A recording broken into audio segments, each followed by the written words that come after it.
Thank you, Pak Willy, for joining Morning. our public lecture this morning, this very early morning, actually. It's 8 o'clock there. It's 9 o'clock here, so it's not too 9 early. o'clock. Okay. Yeah. Yes. So, how are you? I'm good. I'm Okay. good. Yes. Yeah, things Nice to hear are looking up nicely in different places in Singapore, Indonesia, and other places. So we can start traveling again. That COVID is gone now. Thank you. Yes, I still remember when you attended 2018 Baltic, the first Baltic. If you still remember that. Is right. Yes, that was 5 years ago. That's what, Yes. 5 years ago. That's right. And when is your next Baltic going to be? Well, actually, we have already held it last year in 2022. 22. But maybe we will try to hold it again in 2024. 2024. Hopefully. Yes. Okay. And we hopefully that you can join it. Yes, please send me an invitation, and I'll be Sure. very happy to fly to Bandung Glad again. to hear that. And I want to try the fast train from Jakarta to Bandung. Oh, that's right. The new That's train. right. Yeah, new transportation. Yes. Only 30 minutes, if I'm not mistaken. That's correct. Yes, 30 minutes. Bunia, how are you, Bunia? Good, Yes, Pak Willy. Thank you. Thank you good. for your willingness to join us again. Thank you, Pak Willy. Sure. Yes, pleasure is all mine. Who are the audience today? Are they all students or? Yes, Student? we actually invited Teacher English also, ya? education Teachers as students well? and also teachers. Lecturer, Also Pak Willy. Oh, that's good. Yeah.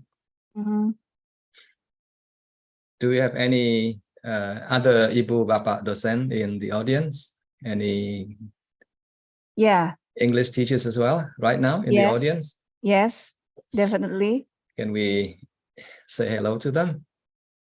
Yeah, of course. I know Pak Sajidin is there. Pak Sajidin, Pak Aminuddin, Pak Aminuddin. Pak Nanang Kosim. Pak Sajidin, long time no see, Pak. Yeah. How are you? Pak Sajidin, and then also let me check it first. From other universities as well? English teachers? Yes. We have Bu Nina from Unsika. Bu Nina from Bu Nina, Unsika. okay. Unsika is Universitas. Is it Singapura Bangsa or not, Bu Nina?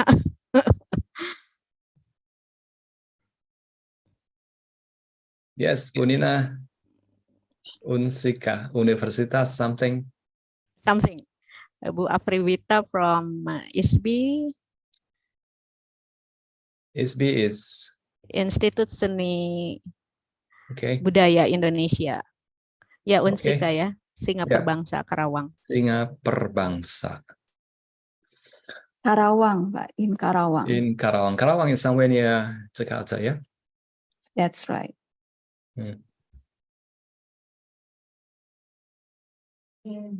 And the rest of the people in the audience are mostly students, yes. S1, yeah, S1.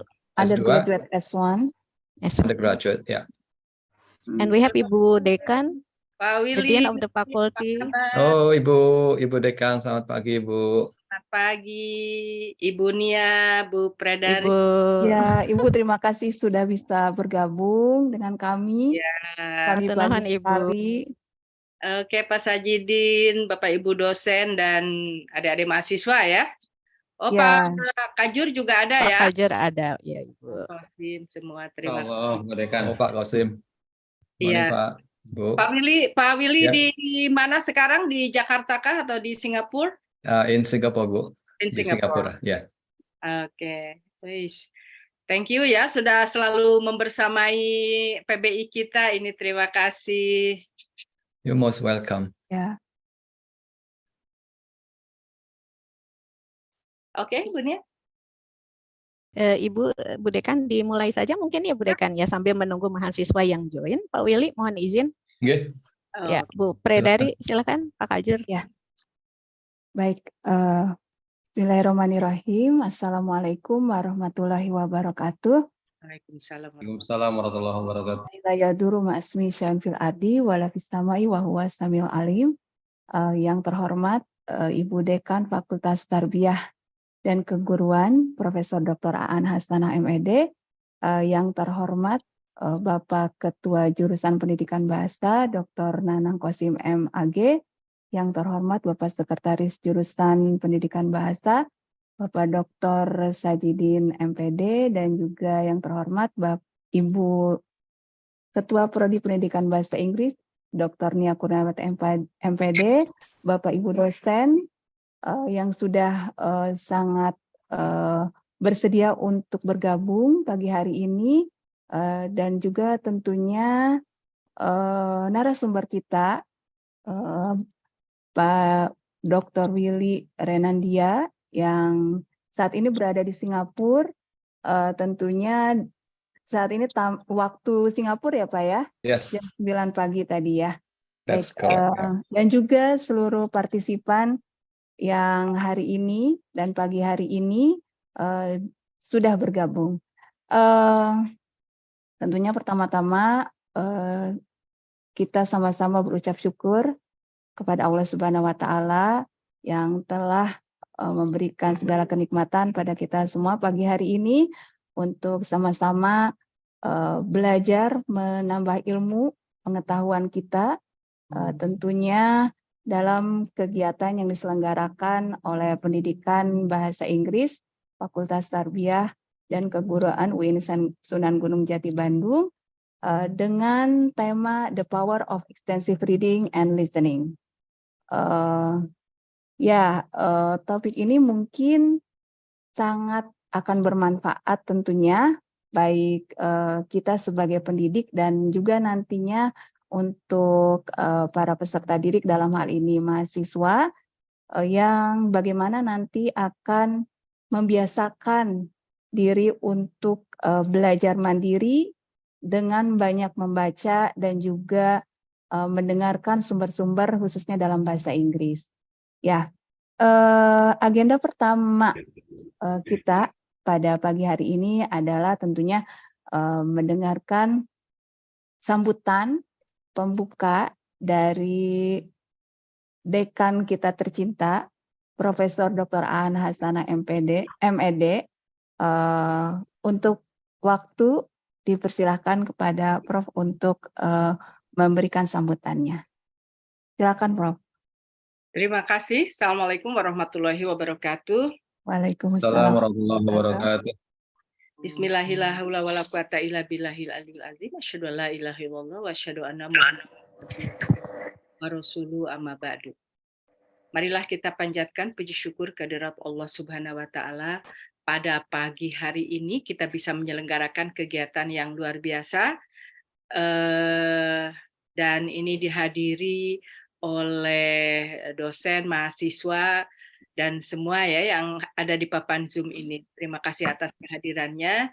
Saya menyampaikan terima kasih dan penghargaan yang sebesar-besarnya kepada Pak Dr. Willy Renandia yang hari ini berada di Singapura, di NTU ya. Terima kasih selalu membersamai kami, dan ini sangat menginspirasi mahasiswi PBI terutama untuk terus mengembangkan seluruh kompetensi kebahasaan ya. Nah, ini yang paling penting, kompetensi kebahasaan. Nah, mudah-mudahan nanti dengan Pak Willy membersamai kita semua di pagi hari ini, mahasiswa, adik-adik mahasiswa ini bisa lanjut kuliahnya, selesai S1 bisa lanjut ya ke NTU yang sangat kompetitif ya.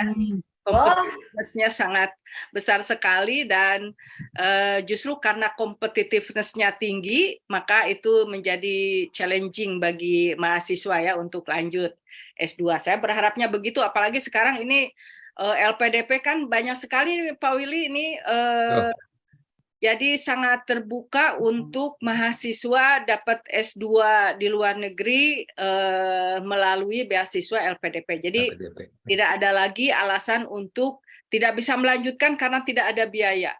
Jadi pemerintah luar biasa memberikan begitu banyak kesempatan kepada adik-adik mahasiswa untuk lanjut kuliah. Yang saya hormati juga Ketua Jurusan Bahasa Pak Dr. Nanang Kosim, kemudian Sekretaris Jurusan Pak Dr. Sajidin, Ketua Prodi yang selalu ceria ini, Ibu Dr. Nia Kurniawati, moderator Bu Predari. Saya lihat juga ada Pak Ruli, ada siapa lagi dosen-dosen PBI ya yang hadir ya. Yang mohon maaf tidak saya sebutkan satu-satu karena tidak kelihatan. Untuk adik-adik mahasiswa yang saya banggakan, silahkan on cam supaya bisa kita berkomunikasi lebih intensif, kameranya di-on-kan, kemudian kita bisa berkomunikasi dengan Pak Willy, ini jarang-jarang kesempatannya. Saya itu beberapa kali sudah satu forum dengan Pak Willy ya, dan ya cara berkomunikasinya itu sangat menarik sekali. Jadi ini mahasiswa kalau tidak bertatapan langsung dengan Pak Willy ini rugi sekali. So please on your cam dan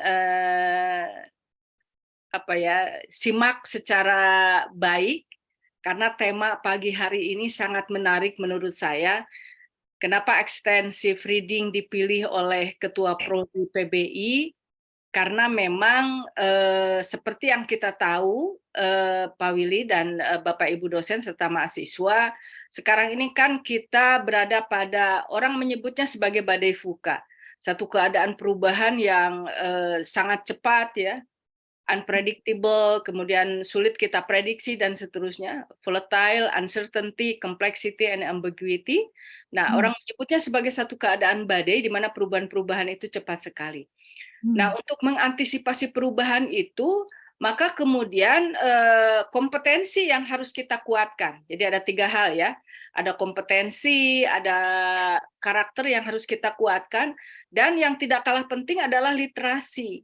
Jadi 3 hal ini untuk menguatkan kita dalam menghadapi perubahan-perubahan yang VUCA tadi itu. Nah, salah satu tadi tentang literasi, dan yang literasi ini memang belum membahagiakan kita semua karena tingkat literasi di Indonesia itu masih cukup rendah.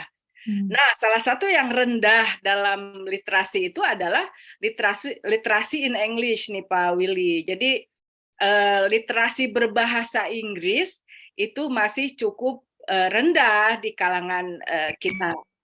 Nah, kalau Pak Willy yang ada di Singapura tentu saja karena day to day-nya, every day, every single minute, begitu, every single second, memang sudah di bahasa Inggris begitu ya. Tapi kalau kita kan bahasanya banyak sekali, nah sehingga tentu literasi Inggris ini menjadi perhatian kita semua. Oleh karena itu pemerintah kan menyelenggarakan kegiatan Gerakan Literasi Nasional atau GLN yang sudah digagas sejak 2016 sebetulnya begitu. Walaupun memang Gerakan Literasi Nasional itu untuk literasi media, literasi dasar ya, tulis baca, literasi media, informasi teknologi, termasuk literasi English. Nah, memang gerakan literasi ini akan sangat efektif ketika didukung oleh support system yang memadai. Nah, untuk bahasa Inggris tentu saja support sistemnya harus dibangun secara konsisten ini, dan kami di Fakultas Tarbiyah khususnya jurusan PBI melalui bimbingan dari ketua jurusan, sekretaris jurusan, ketua prodi dan tim dosen yang luar biasa dedikasinya pada jurusan PBI untuk mengembangkan bahasa ini. Nah, ini yang kita siapkan support sistemnya untuk supaya tadi mahasiswa PBI memiliki 3 kompetensi yang kita siapkan untuk menghadapi perubahan-perubahan yang tadi VUCA itu. Dan yang menarik adalah ketidakpastian masa depan itu menjadi salah satu faktor yang menyebabkan perubahan itu begitu cepat begitu ya. Nah, ketidakpastian masa depan ini kan bagi mahasiswa, terutama mahasiswa S1 itu kan menimbulkan anxiety. Jadi dampak dari ketidakpastian masa depan itu ada fear ya, ada anxiety dan seterusnya kata ahli-ahli psikologi itu. Jadi menyebabkan kekhawatiran yang ya cukup mengganggu di kalangan mahasiswa. Jadi untuk supaya anxiety-nya bisa meminimalisir itu, ya tadi 3 hal itu yang harus kita kuasai ya, salah satunya literasi. Nah, hari ini kita akan dibersamai oleh Pak Willy dan adik-adik mahasiswa di SIMAK, karena ini menurut saya di samping memang ilmunya yang memadai, karena saya sudah beberapa kali satu forum tadi, cara berkomunikasi Pak Willy ini bisa menginspirasi adik-adik mahasiswa ini. Jadi sangat efektif, efisien, bahasanya bahasa-bahasa yang sangat efektif yang kita di Indonesia ini terbiasa dengan bahasa yang mengembang begitu Pak Willy. Nah, kalau di Singapura Pak Willy kan bahasanya membangun bahasa yang efektif, efisien begitu. Nah, ini juga salah satu skill yang nanti kita serap dari Pak Willy. Anyway, sekali lagi saya ingin menyampaikan karena ini mahasiswanya terus bertambah. Terima kasih. Nih, mahasiswa sudah selesai UAS ya, Bu Nia ya? Jadi karena di ujung UAS selesai atau mungkin ada 1-2 yang belum menyelesaikan, tapi hampir semua menyelesaikan UAS. Jadi ini menghadapi libur panjang sebelum kita masuk lagi di akhir Agustus atau awal September. So, manfaatkan waktu libur Anda semua ya mahasiswa untuk hal-hal yang positif dan kemudian tadi meningkatkan kompetensi dan literasinya.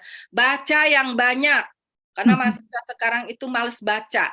Jadi cukup di skip. Jadi kalau kalimatnya panjang-panjang di skip gitu ya. Informasi panjang di skip, akhirnya yang masuk adalah hoax, informasi hoax yang tidak bermakna, yang tidak berguna itu. Jadi ini yang harus diwaspadai ya. Jadi membangun konstruksi kognitif lagi untuk banyak membaca. Karena dengan membaca mengembangkan imajinasi yang sangat berguna untuk membangun kepribadian kita yang baik begitu ya. Nah, itu beberapa hal yang saya sampaikan Pak Willy, mungkin saya juga kalimatnya tidak efektif efisien seperti Pak Willy ya. Tapi I'm glad to have you here, Pak Willy, Bapak Ibu dosen dan mahasiswa semuanya. Mari kita buka acara apa judulnya, workshop ya. Nguji webinar ya, dan mudah-mudahan ini bisa diikuti oleh peserta yang dari luar. Kita buka, saya akan membuka acara webinar ini dengan tema extensive reading dengan bersama-sama membaca basmalah. Bismillahirrahmanirrahim. Secara resmi webinar kita buka dan dipersilahkan nanti Pak Willy seluas-luasnya untuk memberikan beberapa perspektif pandangan tentang extensive reading yang akan dimoderatori oleh Bu Predari, dan mohon doanya Bu Pred juga akan segera mengambil program PhD dan kita semua support. Oh, ini juga ada Pak Amin nih, Pak Amin mohon dibimbing dosen-dosen mudanya untuk segera ambil PhD di luar ya.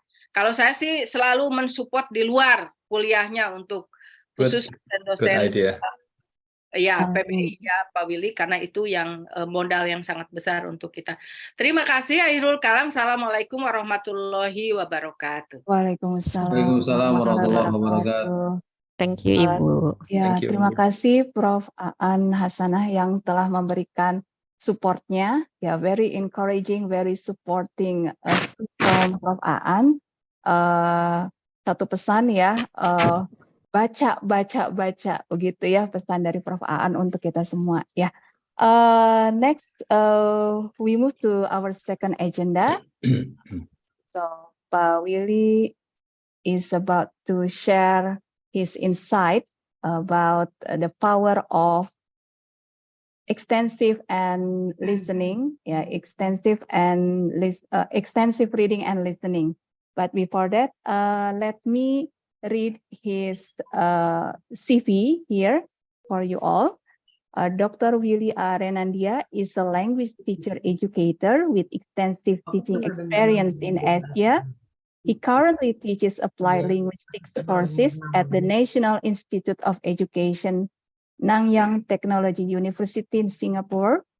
He has given more than 100 keynote presentations at international ELT conferences and has published extensively in the area of second language education.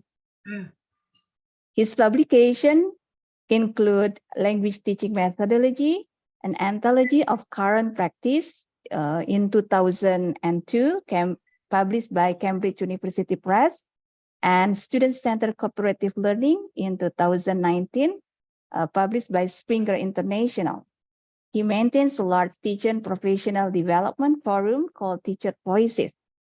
And you may also visit his Facebooks, and he also has websites in Willis ELT Corners, and also you can find his researchers in Google Scholars. But later on, I will type some information about Pak Willy's website and Google Scholars on this meeting chat. Is it allowed, Pak Willy? Yes, yes, absolutely, yes. Okay, yes. Yeah. Without further ado, let Pak Willy share his insight. The screen is yours, Pak Willy. Thank you.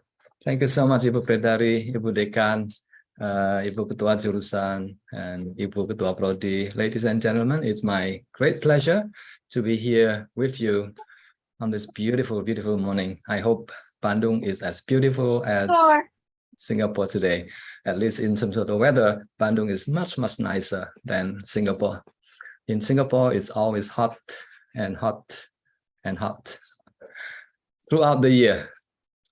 Let me just say one or two things about my university. This is the one of the images of my university. It's a very, very good university, and I'm glad that Ibu Dekan is encouraging people to study overseas. I think that's a very good idea, and Singapore is just a nice place for you to go to and study.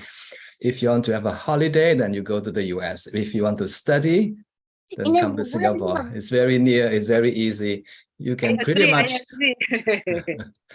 you can pretty much travel back and forth every other week. And Bandung and Singapore is so near these days. The power of extensive reading and listening. Ibu Aan is absolutely correct about the importance of literacy, about the importance of reading, that is literacy. And today I will also be sharing with you about the importance of oracy. So the literacy and oracy. Yeah.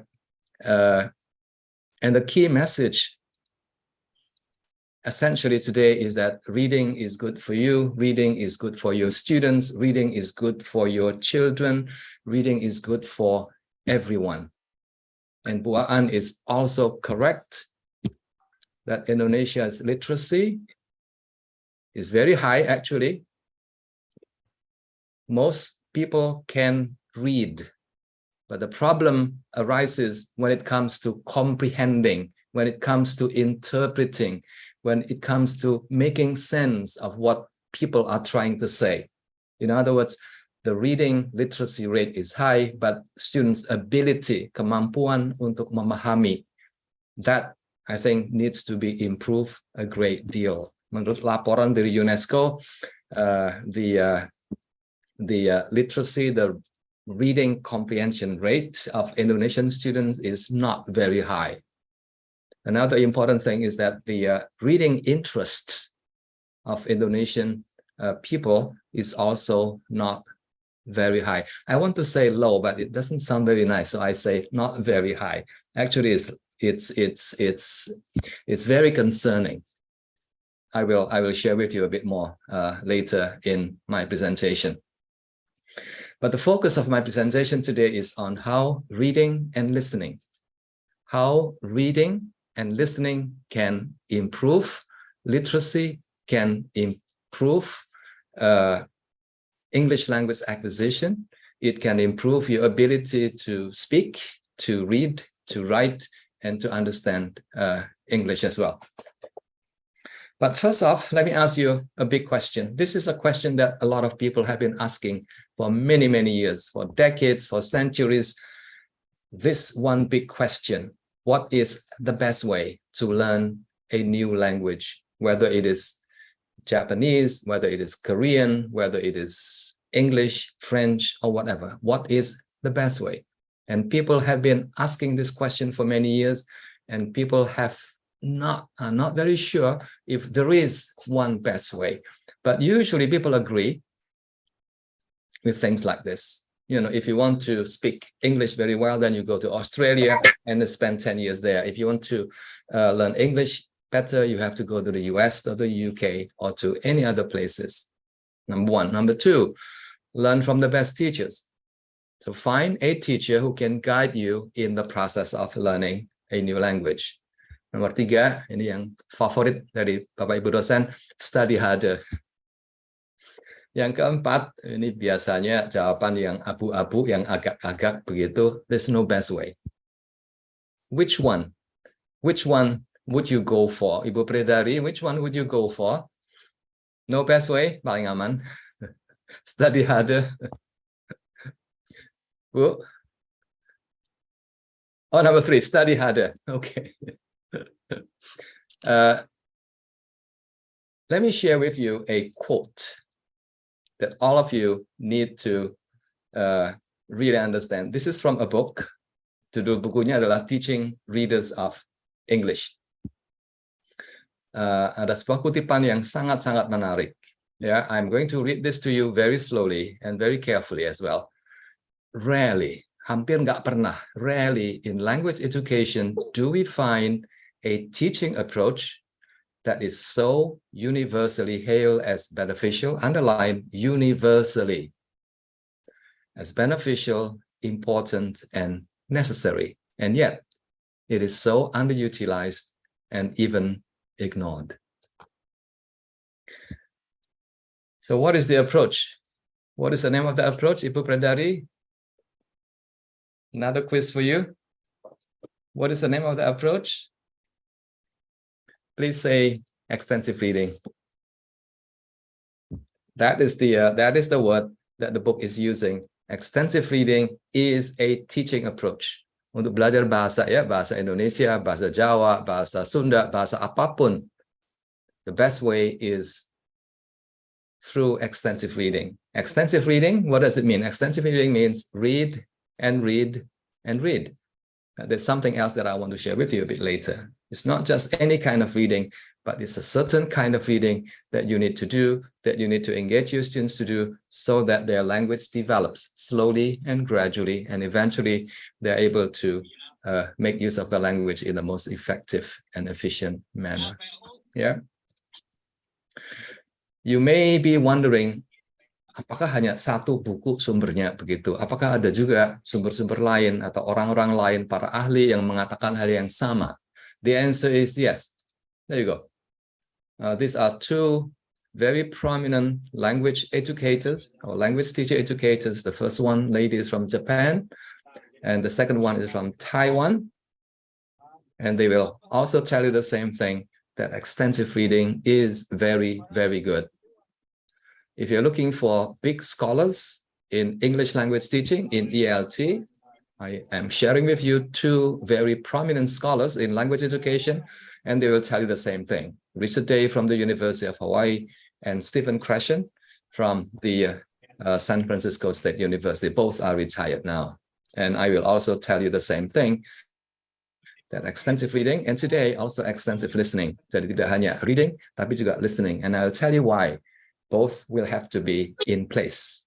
If you are learning a new language, if you are learning English, if you are learning French, or whatever language that you are thinking of learning. So today, again, the takeaway ini sama persis seperti yang dikatakan oleh Ibu Aan tadi. Extensive reading and listening is good for you if you're a teacher. And if you don't read, then you're not doing a good job as a teacher.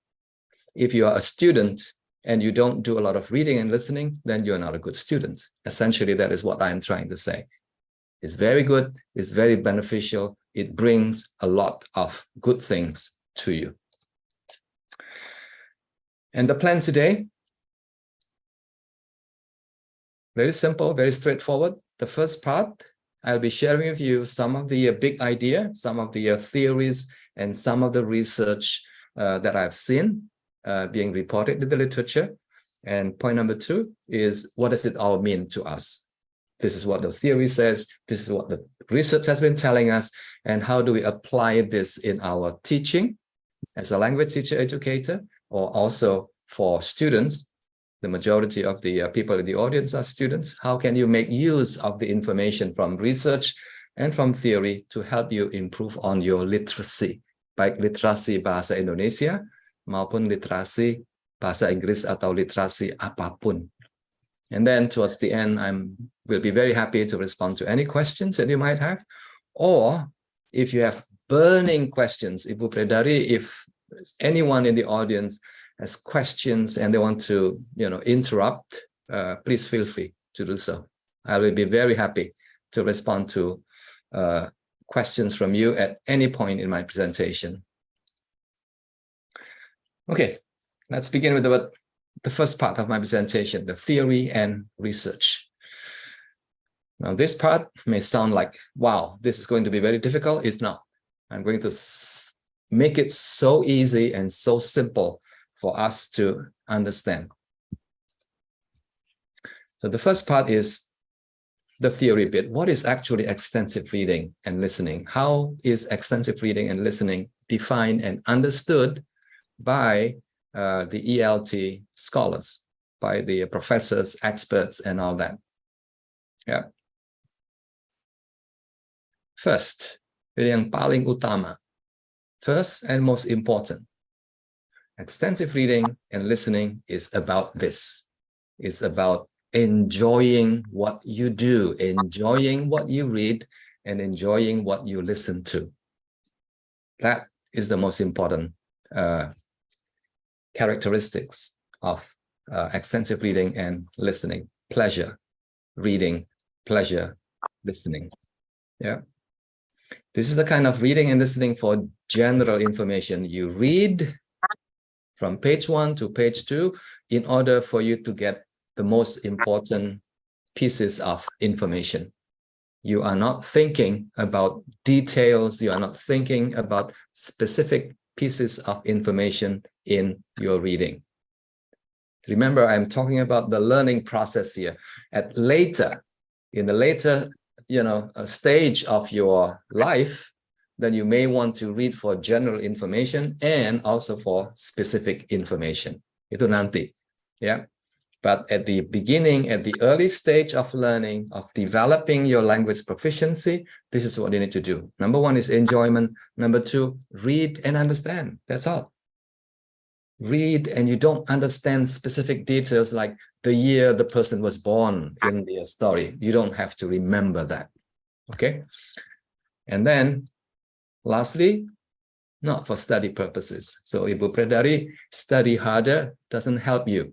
When it comes to language learning, language proficiency development, studying, analyzing the sentences, analyzing the grammar is not going to be useful.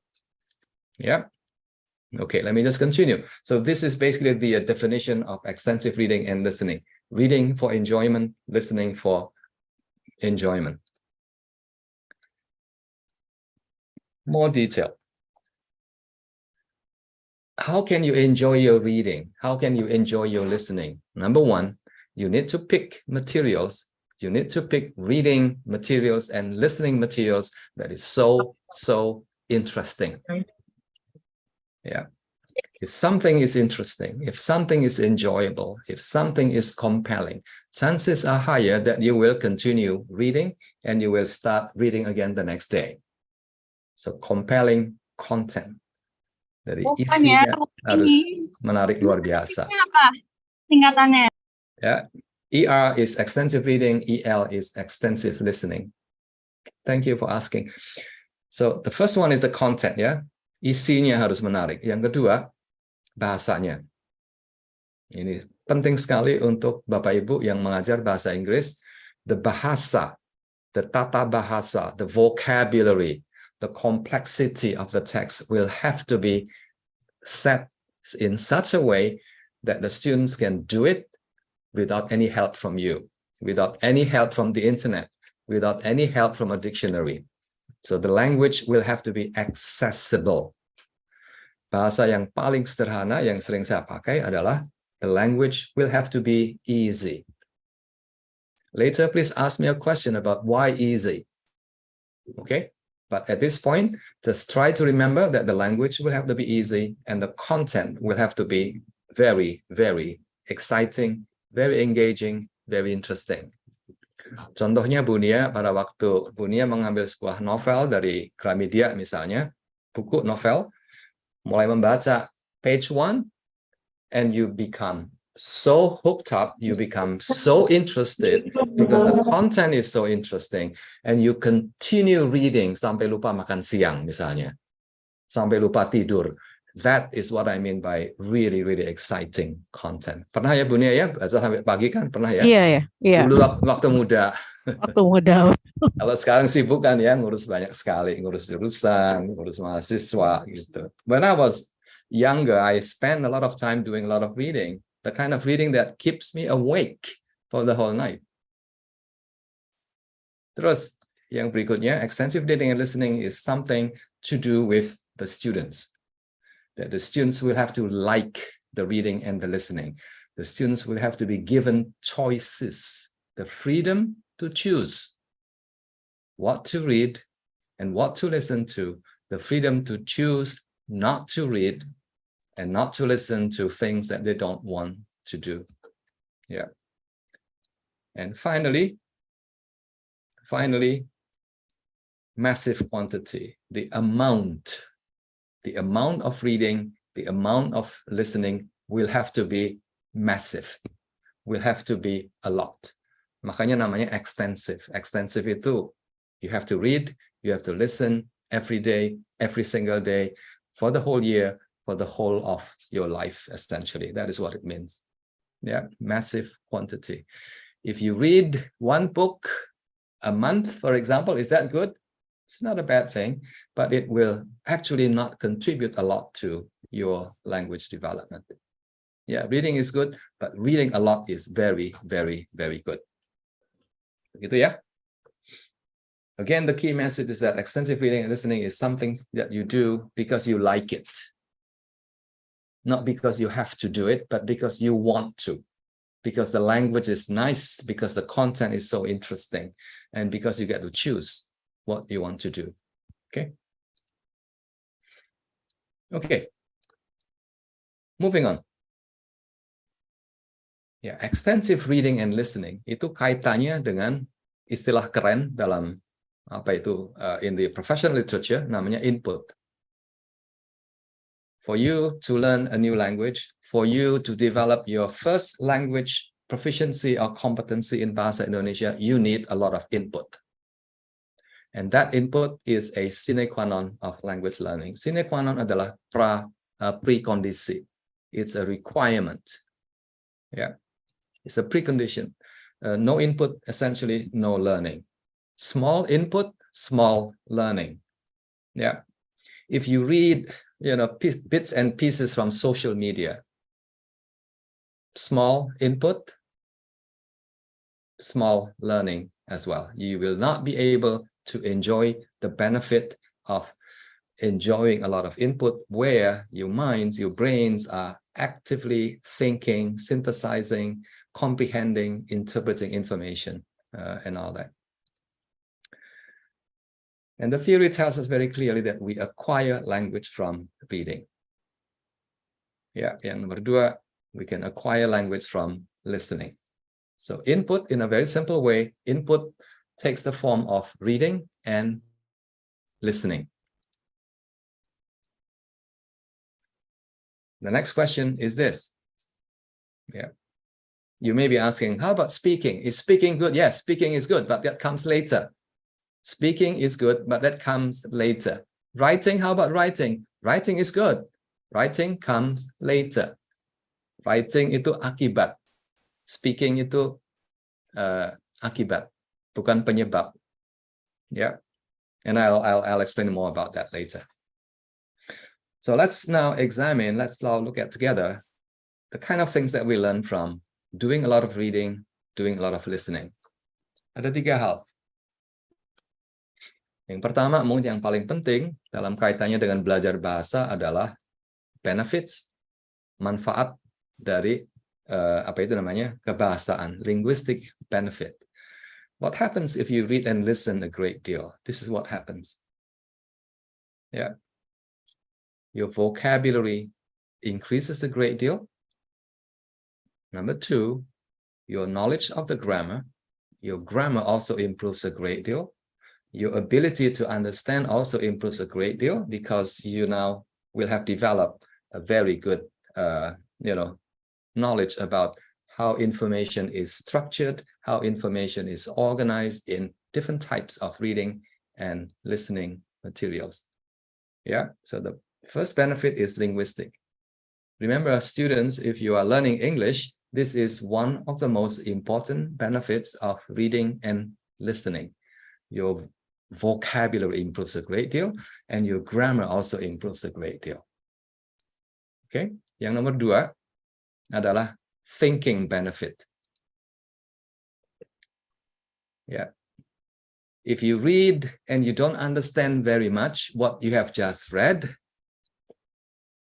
it may be due to 2 things. Yang pertama, you don't have sufficient linguistic knowledge. Yang kedua, you don't have sufficient world knowledge. It's a combination of these 2. Yeah. So if you read a great deal, if you listen a great deal, then your knowledge of the world, knowledge about places, knowledge about history, knowledge about food, knowledge about travels, knowledge about how things are done in your country, in other countries in the world, your knowledge improves a great deal. And knowledge is important for you to comprehend. And knowledge is also important for you to be able to think more clearly and also to be able to comprehend at a deeper level. In other words, your ability to comprehend and to make sense of information in the text also improves a great deal. So that is the cognitive benefits. Yang terakhir adalah motivation. Motivation, very clear from my early discussion that extensive reading and extensive listening is something that is enjoyable for you to do. If things are enjoyable, chances are very high that you become more interested in learning and more motivated in also learning and in doing many other things in your studies. What I just said, what I just shared with you is summarized very nicely by this novelist, seorang penulis novel yang cukup terkenal, udah banyak menulis buku. Beliau mengatakan, namanya Lisa Si ya, mengatakan hal seperti ini. It's a very simple way to understand the importance of reading. Read 1,000 books. And your words will flow like a river. Suatu ungkapan yang sangat sederhana, nggak sulit dipahami. What it means is extensive reading, basically. If you read extensively, then you'll be able to grow a lot of words in your head, and you'll be able to use these words for writing later and for speaking as well. Okay. Let's take it one step further and let's look at the bonus. Yeah. Reading. Yes, if you read extensively over a period of time, 1 year, 2 years, 3 years, chances are very high that you will become a good writer. The connection, the relationship between reading and writing has been firmly established. Bapak Ibu dosen in the audience, if you find writing a journal article is difficult, I think the answer to that, my response to that is this. I think you have not done enough reading. I think you should be doing a lot more reading related to the topic that you're writing about, and gradually and slowly you'll become a much better writer. And that is the relationship between reading and writing, ya. Yang kedua, how about listening? Same thing. Yeah. If you listen a great deal, if your ability to understand spoken language is very good, that is step number 1. And step number 2, very quickly, you will be able to pronounce words better, to pronounce words more clearly, and also to be able to express yourself orally in a much efficient and better manner as well. Yeah, so that is the bonus. Yes, Pak Willy, I hear you, but do you have any support? Do you have any evidence to share with us today? The answer is yes. This is one of the most prominent English language scholars, namanya Stephen Krashen. He's retired, but he is still doing a lot of presentation, and this is what he says. Yeah, about the reading and writing connection. Ibu Predari, minta tolong dibaca pelan-pelan, Ibu. Please read this slowly. Reading-writing connection. When enough reading is done, all the necessary grammatical structures and discourse rules for writing will automatically be presented to the writer in sufficient quantity. Yes. Tolong diterjemahkan dalam bahasa Indonesia, Bu. Oh gitu ya. Ya, biar mahasiswanya lebih itu lebih paham gitu loh. Saya Ini coba ya, apa Pak sih? ya. Ini artinya apa sih? Ya, baik. Jika cukup membaca sudah dilakukan seluruh aturan grammar dan juga bacaan teks untuk menulis akan otomatis tertuang atau dapat dituangkan oleh penulis dengan kuantitas yang cukup, yang pas. Yes, very nice. Thank you so much. Can you do that again in one sentence? Satu kalimat saja, bisa? Ini baru ngetes, Ibu Iya, Predari. saya yang dites nih, Pak ya. But it's okay, Pak.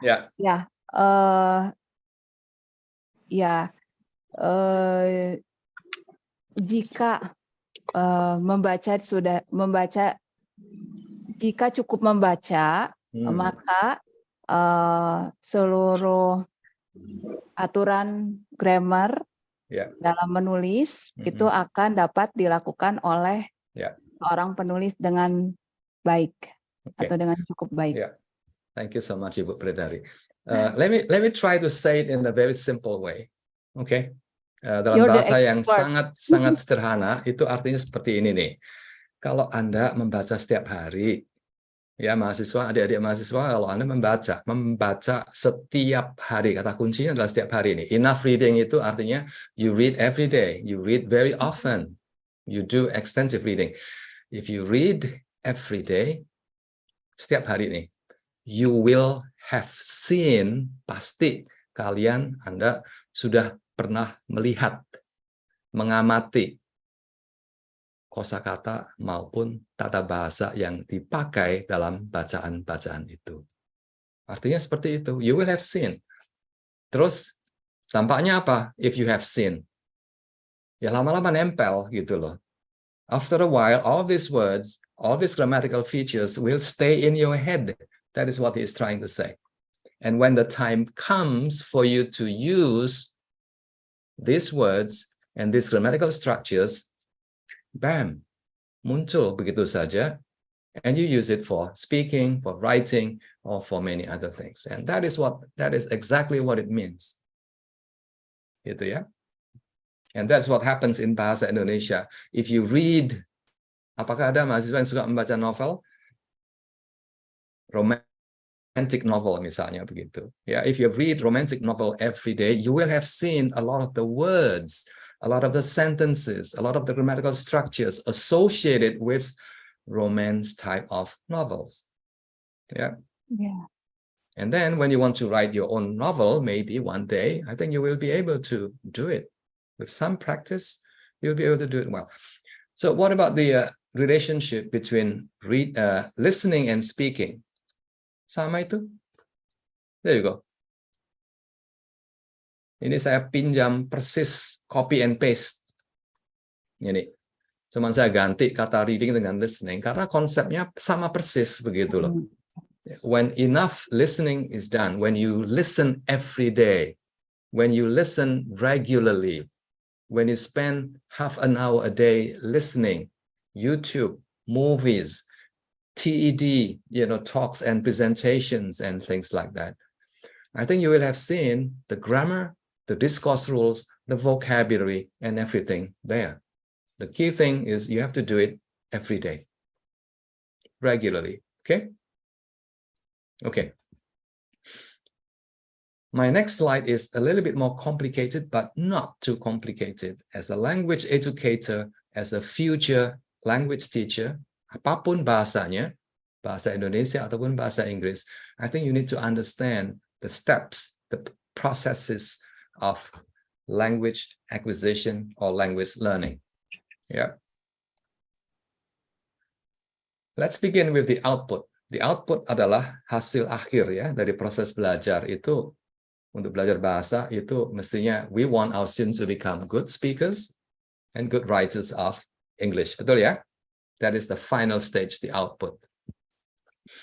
For this to happen, there you go. You need a lot of input.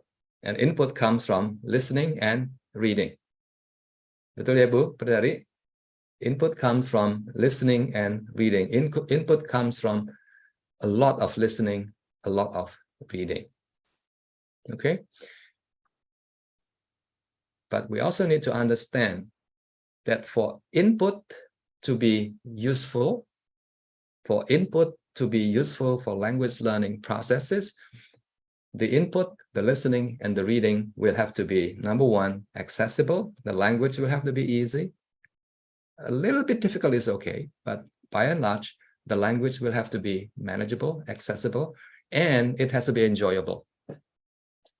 Kalau nggak enjoyable, you won't be able to continue doing it. You won't be able to enjoy what is called the frequency effect of language learning. The quantity is likely to be very small. Betul ya? Now, if this happens, terus apa yang terjadi nih? Ini.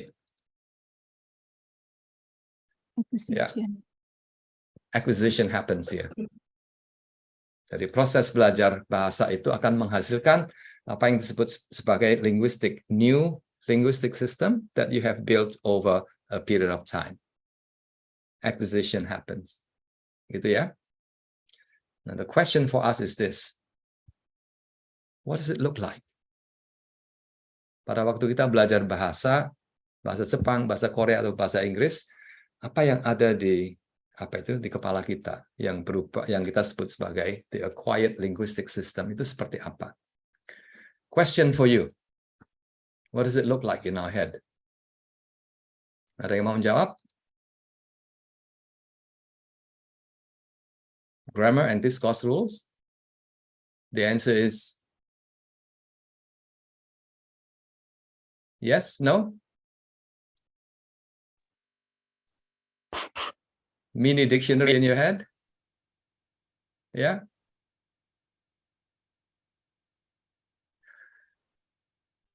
Depends on what we mean by rules.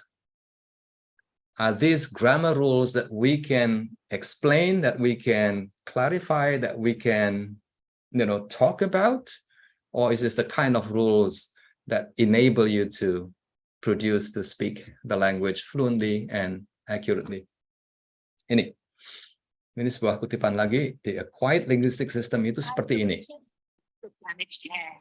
No one has been able to describe very clearly what the acquired linguistic system is or looks like. Yeah? But people agree that this is one of the best descriptions. And the best description is not very clear as well. The acquired system, number one, is complex, very difficult to describe explicitly. And number two, this is implicit. And this system is not dependent on learner practice of language, but rather is dependent on exposure to what is called input. Kembali lagi ke input. So, if the students receive a lot of input on a regular basis from listening, from doing a lot of listening, from doing a lot of reading, then they will have developed this very complex and very implicit system. Bapak Ibu silakan dibayangkan mahasiswa itu pada waktu semester 1 itu diajarin apa? Tata bahasa ya, betul ya, grammar ya. Grammar 1 ya, atau structure 1 gitu kan ya. Semester 2 diajarin apa? Grammar 2 ya. Structure 2 kan? And that is not what this is about. The acquired linguistic system is complex, but it is implicit. Bukan berupa aturan-aturan yang harus dihafal oleh mahasiswa. Misalnya, present tense itu aturannya A, B, C, D, E. Bukan itu. Past tense itu aturannya A, B, C, D, E. Bukan itu. Ya, that is knowledge of grammar rules. Saya ulang ya. That is known as knowledge of grammar rules. And that knowledge does not get translated into your ability to speak or to write or to use the language for communication. Tidak. Lah, pertanyaannya sekarang Bunia adalah, do you think we should be teaching grammar 1 and grammar 2 to your students? I don't think so ya, in isolation Pak Willy. Yeah, Maybe. Tidak. But since you are preparing future language teachers, future English teachers, then you have to teach them grammar. You have to teach them grammar, but not grammar 1 in semester 1. I would suggest grammar 1 in semester 3. Bukan semester 1. Yeah, I will say a bit more about this later in the discussion. Why semester 3 and why not semester 1? Okay, so let me just continue a little bit here. So the acquired linguistic system itu complex and implicit. The keyword, the most important is implicit. Satu lagi kutipan dari sebuah buku, Language Acquisition, akan saya bacakan pelan-pelan ya. The ability to produce language relatively easily for communicative purposes draws heavily on implicit knowledge. Jadi ini memperjelas, ya, kalimat ini mengatakan bahwa kemampuan berbahasa, bukan kemampuan menjawab soal-soal bahasa, bukan ya. Saya ulang, kemampuan berbahasa apapun nih. Berkomunikasi secara lisan maupun secara tertulis itu tergantung, it depends very heavily on implicit knowledge. Jadi grammar 1, grammar 2 yang Bapak Ibu ajarkan mungkin di kelas di semester 1 dan 2 itu tidak menghasilkan kemampuan berkomunikasi dalam bahasa Inggris, tidak. It only increases the knowledge, kemampuan menjelaskan, tidak kemampuan untuk berbicara, tidak. Yeah, this quote is correct. Nobody will disagree with this. Implicit knowledge of the language. Bapak Ibu, adik-adik mahasiswa, ini sebuah contoh studi kasus nih. Ya, sebuah penelitian yang menarik sekali, case study of highly successful learners of English. Konteksnya adalah China.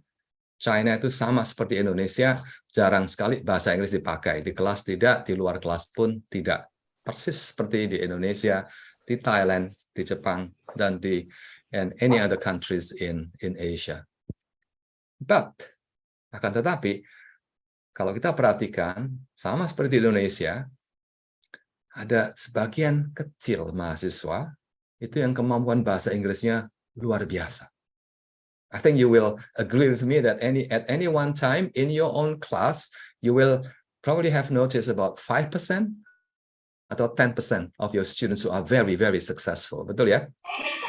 So this case study to me is very interesting because it is looking at what most proficient, most successful English language learners are doing in order to help them become very competent, very proficient in English. Saya mengambil contoh dari China karena menarik sekali. Di China itu begitu besar negaranya, populasinya begitu banyak. So the students, high school students who are very successful, who take part in national English language competition itu bersaing dengan ribuan bahkan jutaan mahasiswa lainnya. Jadi the winners are really, really competent, really, really very good speakers, very good users of English. So here are some examples. Here are some contexts. These are winners of National English Language Competition. And when they were interviewed by the researcher, they said they spent many hours of practice. But the important thing is, what kind of practice? Practice apa dong? Apakah practice mengajarkan tata bahasa? Apakah praktis membuat paragraf? Tidak itu. They listen again and again and again and again. This is what he says. It can be a bit boring. That's why motivation becomes important. That's why the materials will have to be very interesting. Now, here is an example of what one of the students in the research study says. Ini. Adik-adik mahasiswa pasti bisa. I think you can relate to this. When I listened to English, very slow at the beginning. Yeah, I had to listen it many more times. Betul ya? And what happens after you have listened to it many more times? After 1 week, after 1 month, after 3 months, what happens? I gradually developed some feel for the language. Nah, feel ini, kalau kita refer back to what I said earlier on, feel ini bahasa kerennya adalah implicit. Diulang ya. Feel ini itu ya pakai perasaan begitu loh. Nah, perasaan itu bahasa kerennya adalah implicit knowledge, bukan explicit. Explicit knowledge itu present tense. It has to happen very often. It has to, be something of a habitual, things that you do and things like that. Bukan itu. Yeah, you need to develop this feel for the language. Terus setelah mendengarkan berkali-kali, berhari-hari, I feel that I just have countless patterns sort of swimming around in my head. Patterns. Mahasiswa atau siswa pasti nggak bisa pakai bahasa yang teknis ya. She simply says patterns. Lines, sentences, words, phrases, clauses, lines from movies often naturally pop out, muncul begitu saja. And that is the result of implicit learning, and that is the result of you developing this intuition about the language. My question to you is this. Adik mahasiswa, apakah ada yang bersedia menjawab? What do patterns mean? Menurut anak tadi itu, siswa tadi itu, patterns itu apa? Mbak Elisa, can you turn on the audio? Apakah patterns ini merujuk pada vocabulary, grammar, atau dua-duanya? Mbak Elisa? Yes, sir. Yes, milih satu. Multiple choice. For me, I think it's both, sir. Very good. Elisa is very good. Yes, it refers to both. Ini penting sekali untuk dipahami. Vocabulary dan grammar itu nggak dipisah-pisah ya. Vocabulary and grammar itu they go together and they form patterns. Bahasa kerennya itu adalah clauses lah, subjunctive clauses lah, relative clauses lah, simple sentences, complex sentences and all that. But for practical purposes, dalam konteks belajar bahasa, itu namanya, well, I remember how things are said, the patterns of saying it. Gitu.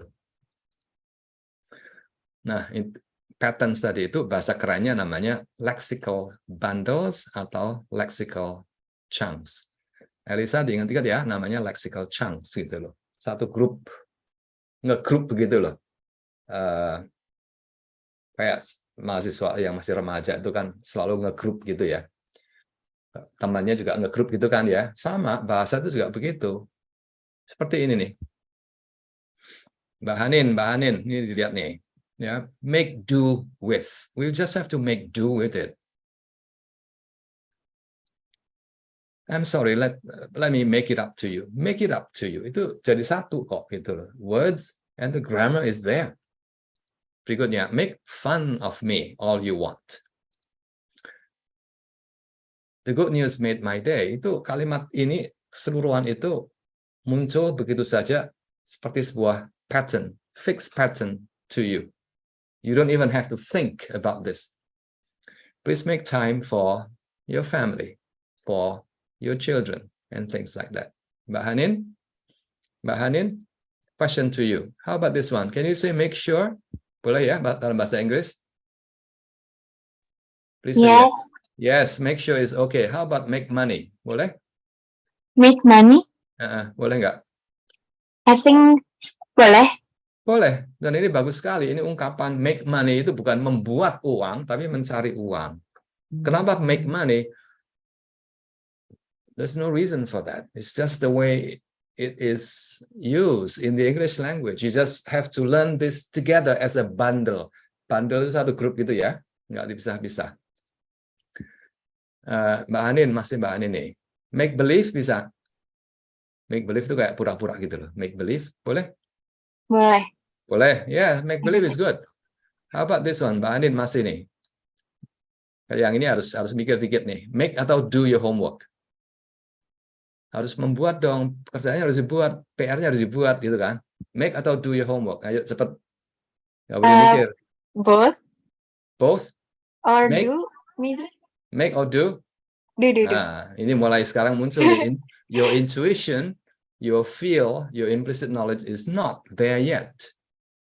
Harusnya cepat sekali mengatakan do your homework. You can't say make your homework. Gitu.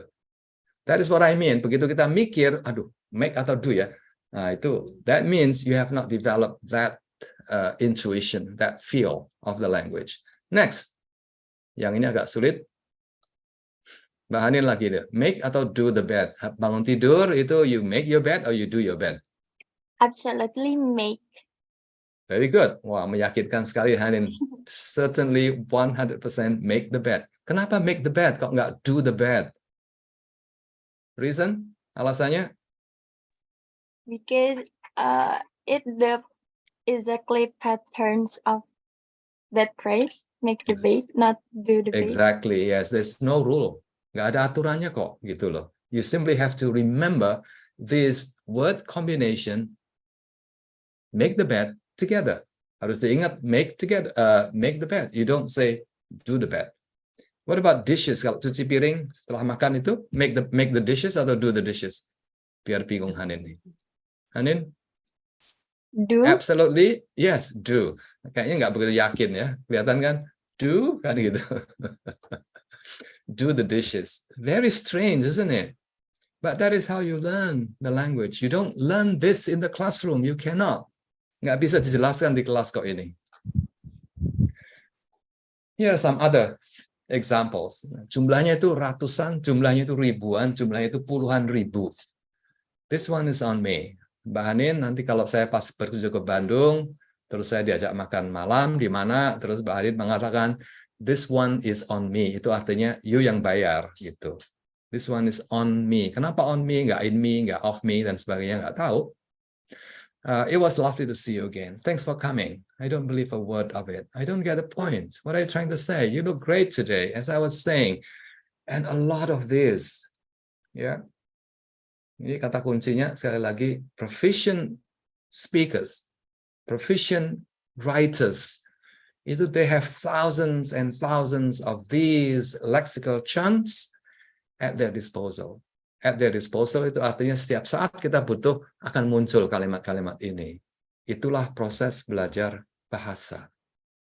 Ya, it's implicit, it's very complex, it's difficult to explain, but at the same time, it is not difficult to learn. Nggak sulit kok ini belajar ini. Kecuali kalau belajarnya di kelas, itu very difficult because you can't possibly learn this in the classroom. Itu kan teorinya begitu ya Pak ya, Bapak Ibu sekalian. Apakah ada contoh?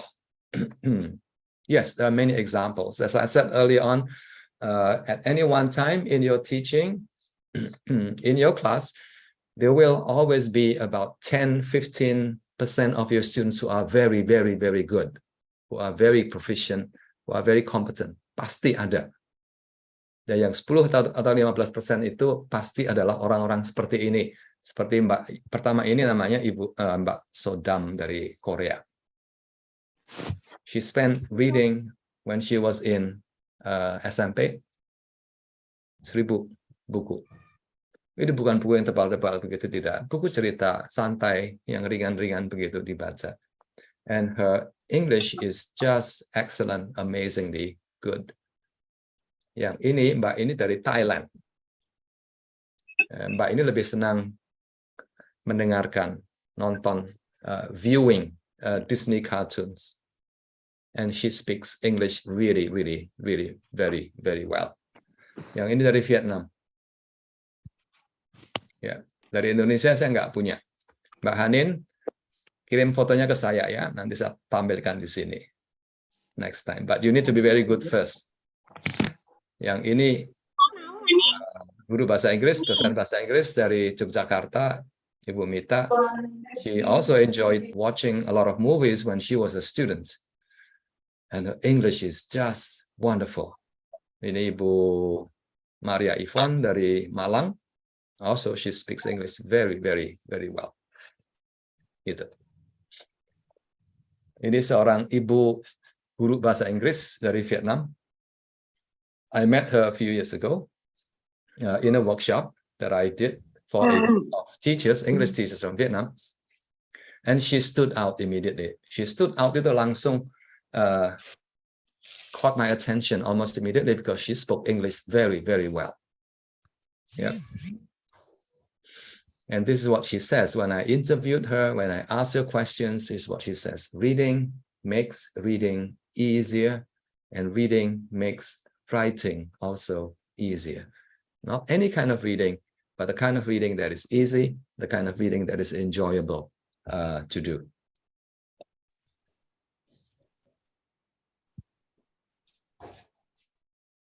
So that's the first part of my presentation. Sorry, it's a bit long, but I hope things are clearer for you now. But the importance of reading and listening is not the kind of reading lessons that we do in the classroom, but it's the kind of reading that the students do because they want to, because they like it. It's not the kind of listening lessons that they have in class, but it's about listening, viewing, watching videos, YouTube videos, and all that they enjoy doing on a regular basis. Yeah, so that is essentially what extensive reading and extensive listening is all about. And if you do that regularly over a period of time, 1 year, 2 years, 3 years, by the end you graduate from your PBI at UIN Bandung, I think your English will have reached minimal B1, ideally B2. Mungkin ada 1-2 mahasiswa yang bisa mencapai C1. Ya, A1, A2, B1, B2, C1, C2 itu adalah standar yang sering banyak dipakai di negara-negara di Asia Tenggara. Ya, targetnya adalah B2 kalau bisa C1. Next part is classroom applications. So what does it all mean for Bapak Ibu dosen, Bapak Ibu guru bahasa Inggris, atau untuk mahasiswa yang nantinya menjadi guru bahasa Inggris? Yang pertama, aplikasi yang pertama adalah ini. In our reading lessons or in our listening lessons, try not to do this. Try not to do this. Keep it small. If you have to ask questions at the end of your reading lesson, keep it very, very small. Instead, in your reading lesson, in your listening lesson, your main job as a language teacher is to increase the amount of reading and listening. Jadi 1 jam pelajaran membaca itu mestinya 70% atau 80% adalah siswa membaca, bukan mengerjakan soal-soal.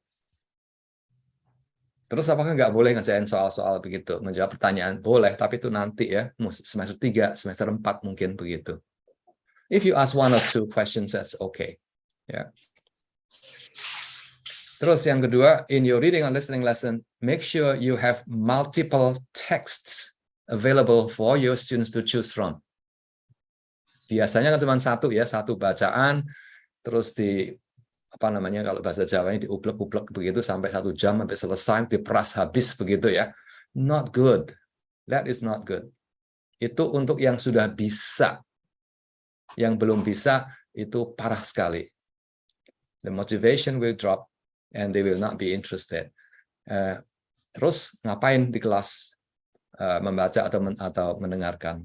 They can compare and discuss texts. They can create infographics to summarize the text information. They can find similar text on the internet and many other things that you can do. Answering comprehension questions is just one of the many things that you can do with your students. And to me, that's not the best way. Ya, questions menurut Bloom's taxonomy misalnya harus ada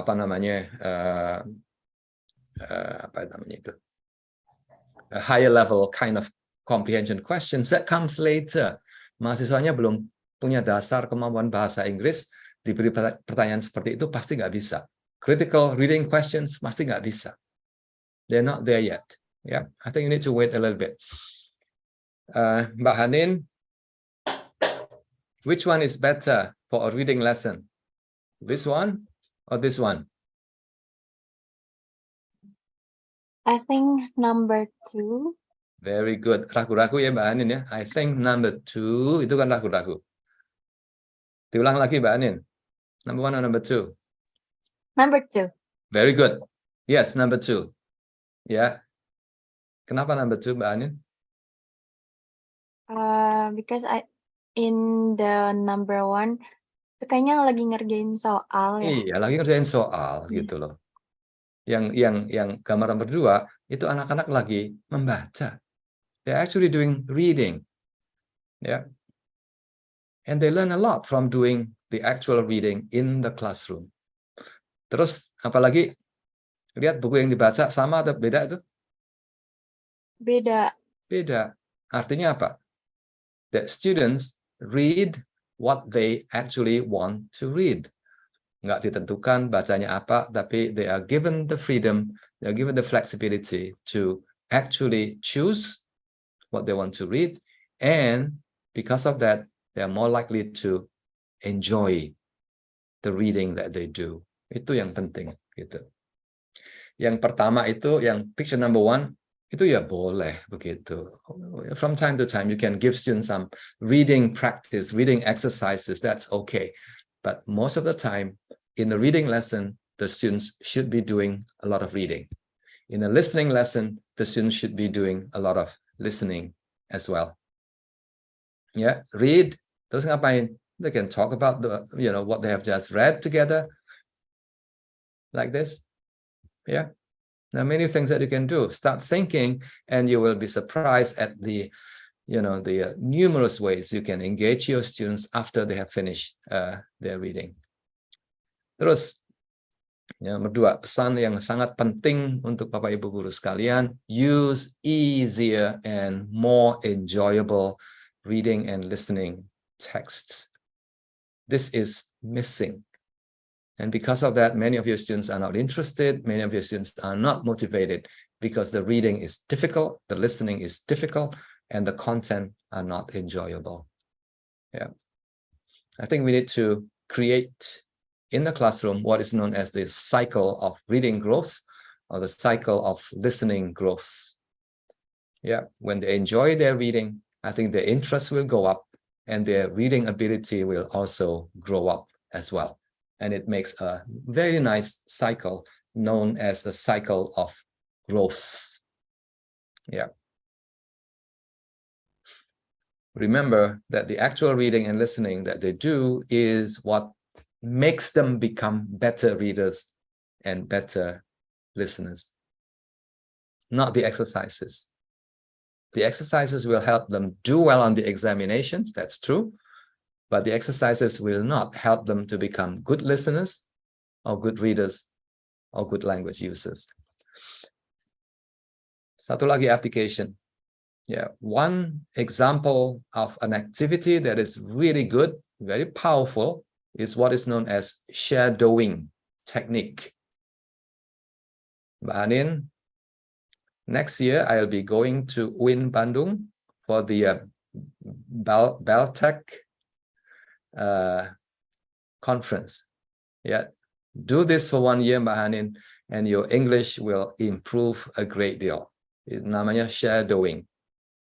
It is reading, listening, and speaking practice. What you do is that, you know, if you have a nice video clip, yeah, nice video clip, maybe 3 minutes, 5 minutes from YouTube, you listen, you read the text, and then you speak along. Yeah, you listen, you try to understand, and then you read along because you can show the text on the screen, right? Subtitle, English subtitle, and then you say it together. So this is one of the most powerful technique for improving your reading, listening, and speaking ability. Yeah, reading, listening, and speaking ability. 1 year, Mbak Hanin, 1 year from now, do it every day, spend half an hour a day. Yeah, money back guarantee. If you are not good next year, then you can ask me to, you know, to take you to a dinner treat somewhere. Kalau mau baca bukunya, ini ada bukunya. I think you can download this book.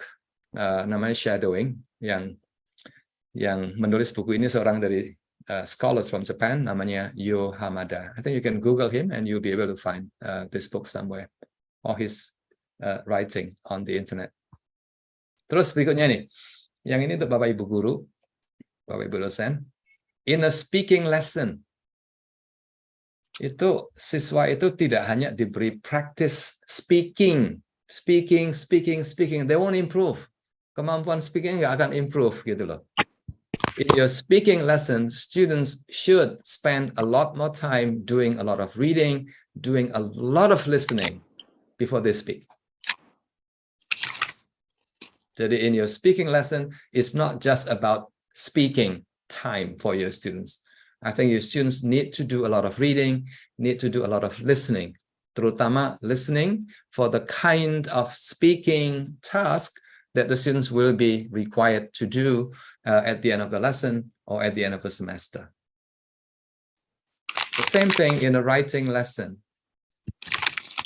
In a writing lesson, itu bukan hanya student writing. If that is what they do, they won't improve. Pasti tidak. Yeah, the students will have to spend a lot of time doing a lot of reading, doing a lot of listening before they write. Contoh ekstrimnya begini.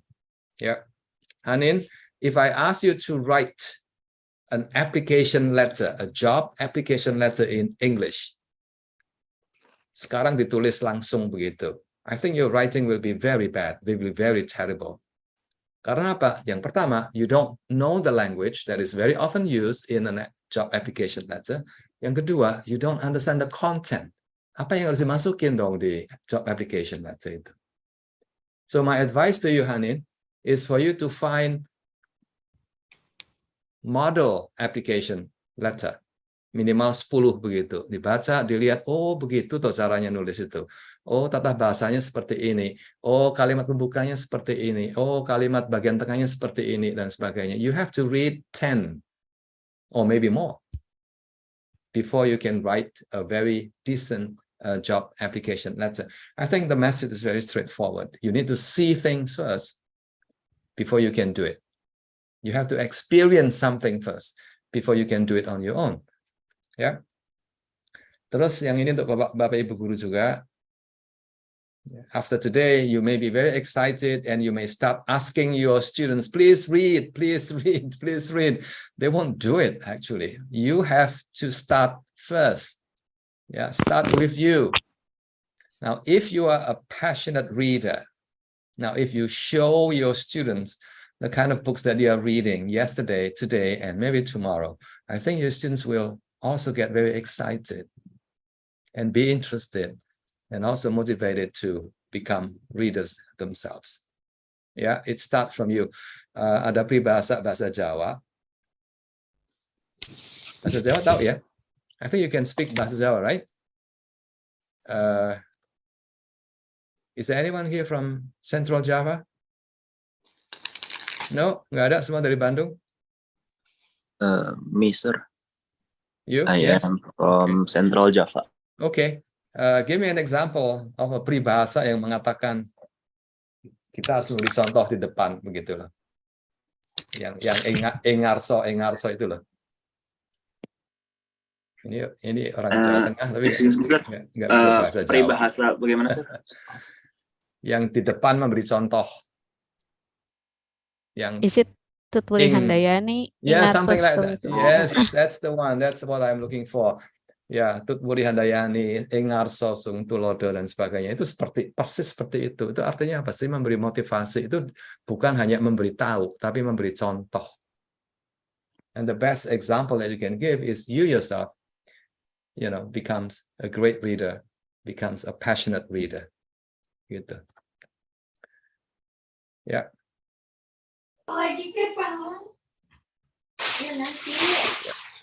Some teachers often say this to me, my students don't like to read. Pokoknya mahasiswa nggak suka gitu. I don't think that's true. What often happens is that they have not found the books that they want to, or videos that they want to watch, that they want to read. Ini sebuah contoh nih. Di Singapura, para remaja di Singapura itu ditanya, mereka ingin membaca apa sebetulnya?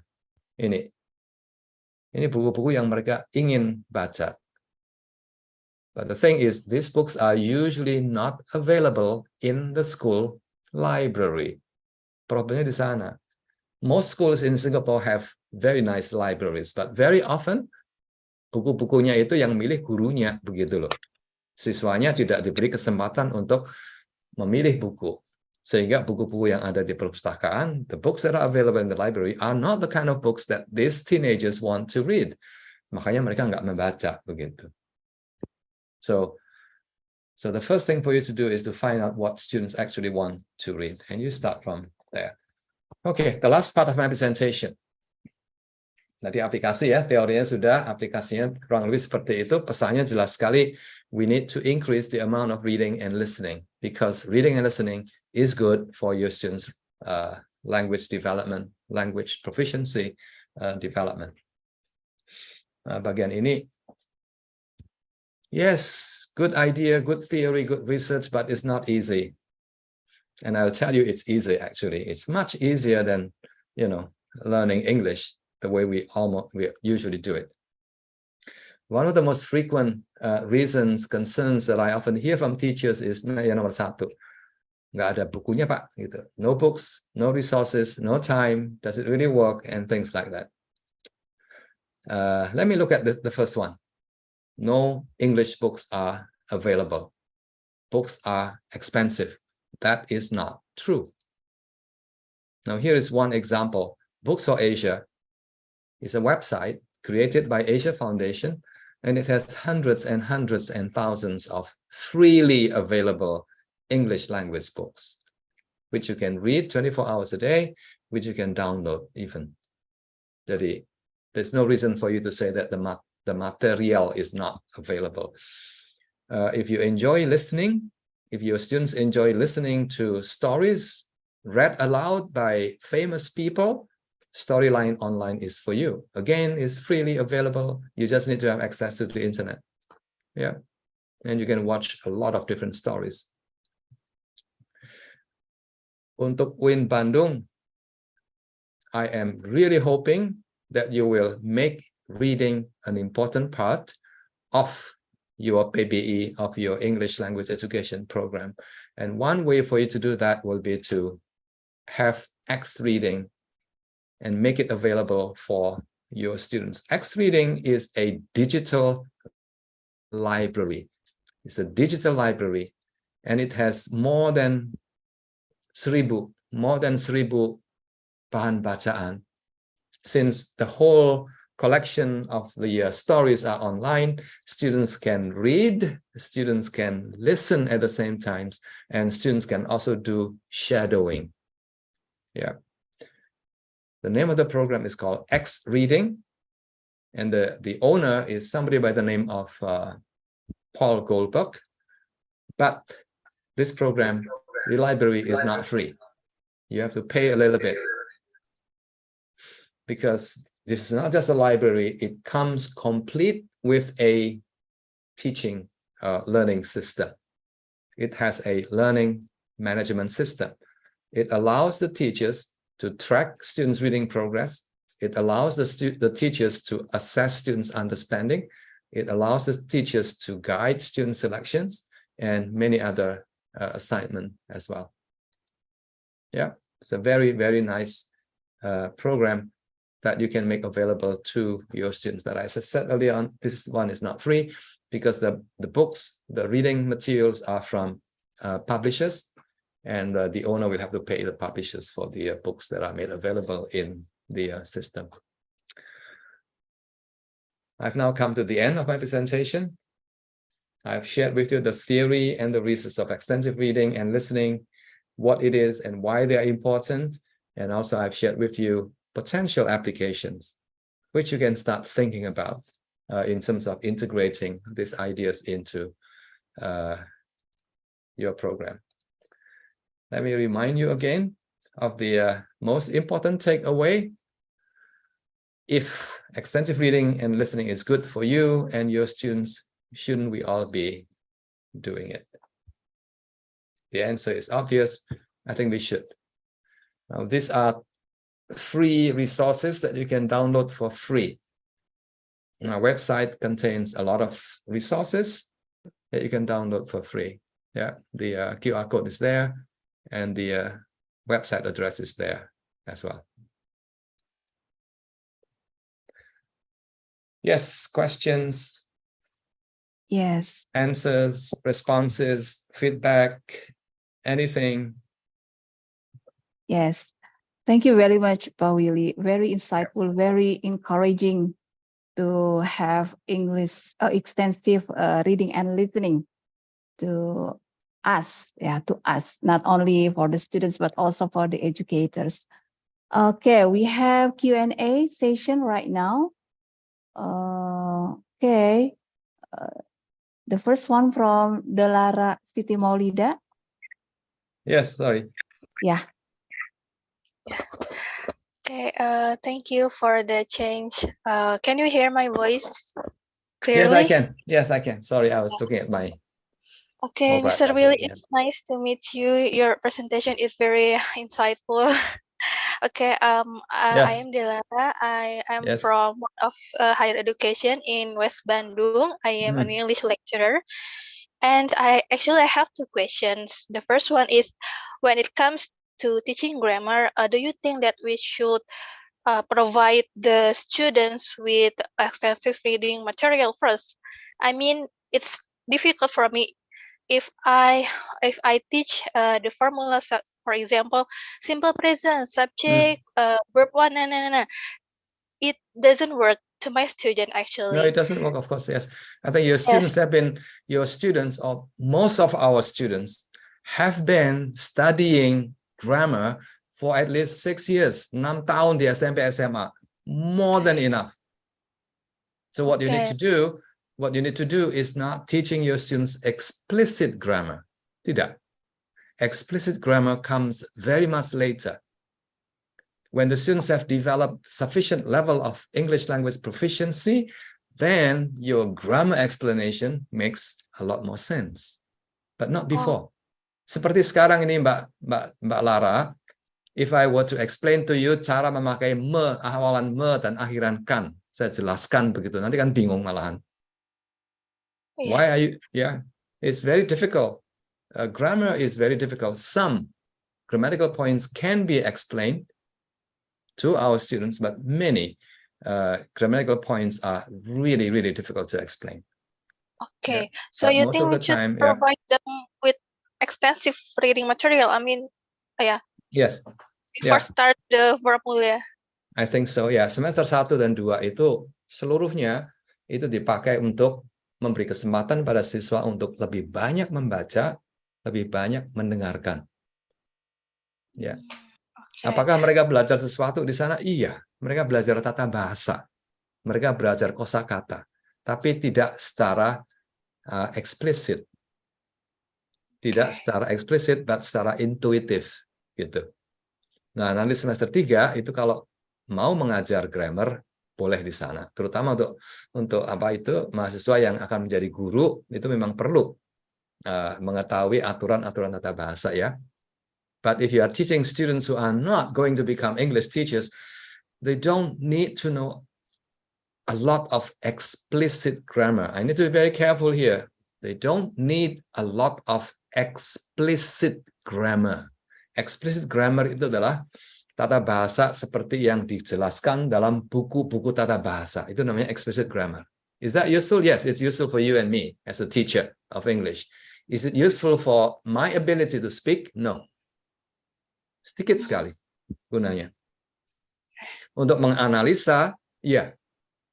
But that is language study, bukan language learning ya. Itu beda sekali ya. Beda antara language learning dan language study. Language study itu menganalisa bahasa, memisah-misah kalimat menjadi simple sentence, complex sentence, menjadi paragraph dan sebagainya. That is analisis bahasa. Beda. What I'm discussing with you today is about how reading and listening can help you improve your implicit grammar, your intuitive grammar, so that you can use, you can speak, you can write, you can communicate using the grammar and the words that you have seen before without being able to explain. Sama kok seperti waktu kita memakai bahasa Indonesia.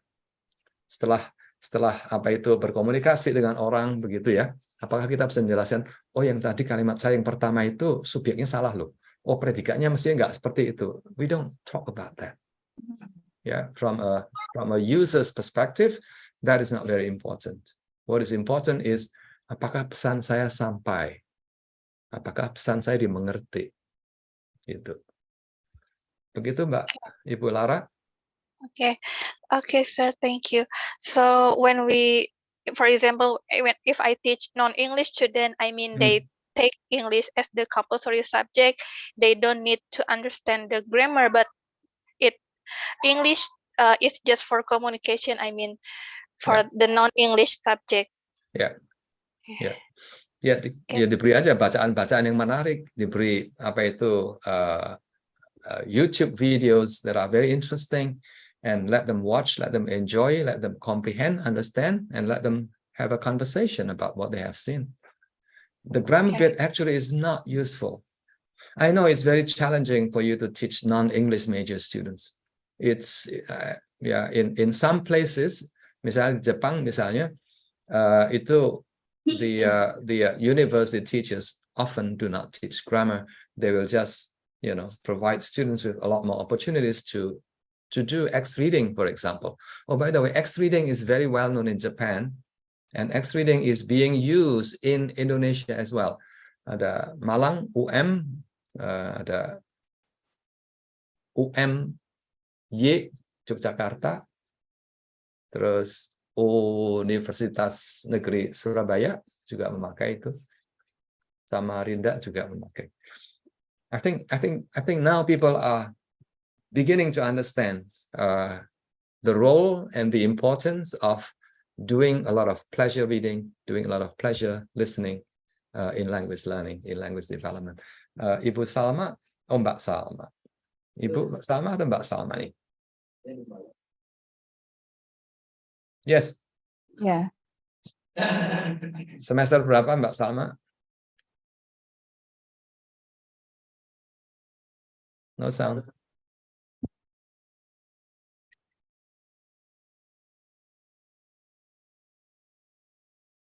Cek. Yes. Semester 8. 8. Okay. Yes, hampir selesai nih, hampir selesai. Okay, sir. I wanna ask that you say reading and listening is the most important input in English Yeah. learnings, yeah. Yeah. In my case, so many students don't like to read a book because they don't understand about the meaning. So instead of reading a book, they don't even open the book. So what's the motivation that I should give to the students? Thank Very you. good. Yeah, very good question. Remember my definition of extensive reading and listening. Ya, satu. Number one is the content. Yang paling utama, bahan isi ceritanya itu harus very, very, very, very interesting. Yeah. So how do you know whether something is interesting or not interesting? You don't know. You have to ask your students. You need to have a conversation with them and find out what is interesting to them. Nomor satu ya. Yang nomor dua, and the next step is for you to mencari bahan yang bisa dimengerti. Tidak mungkin mahasiswa itu nggak mengerti sama sekali. Pasti ada bahan bacaan yang ditulis dengan bahasa yang sederhana, dengan kalimat yang pendek-pendek, yang mahasiswa itu bisa mengerti. Pasti. Ya. Terus yang kedua ini, caranya bagaimana? Lah, sekarang itu banyak sekali tools. There's a lot of tools that are available on the internet.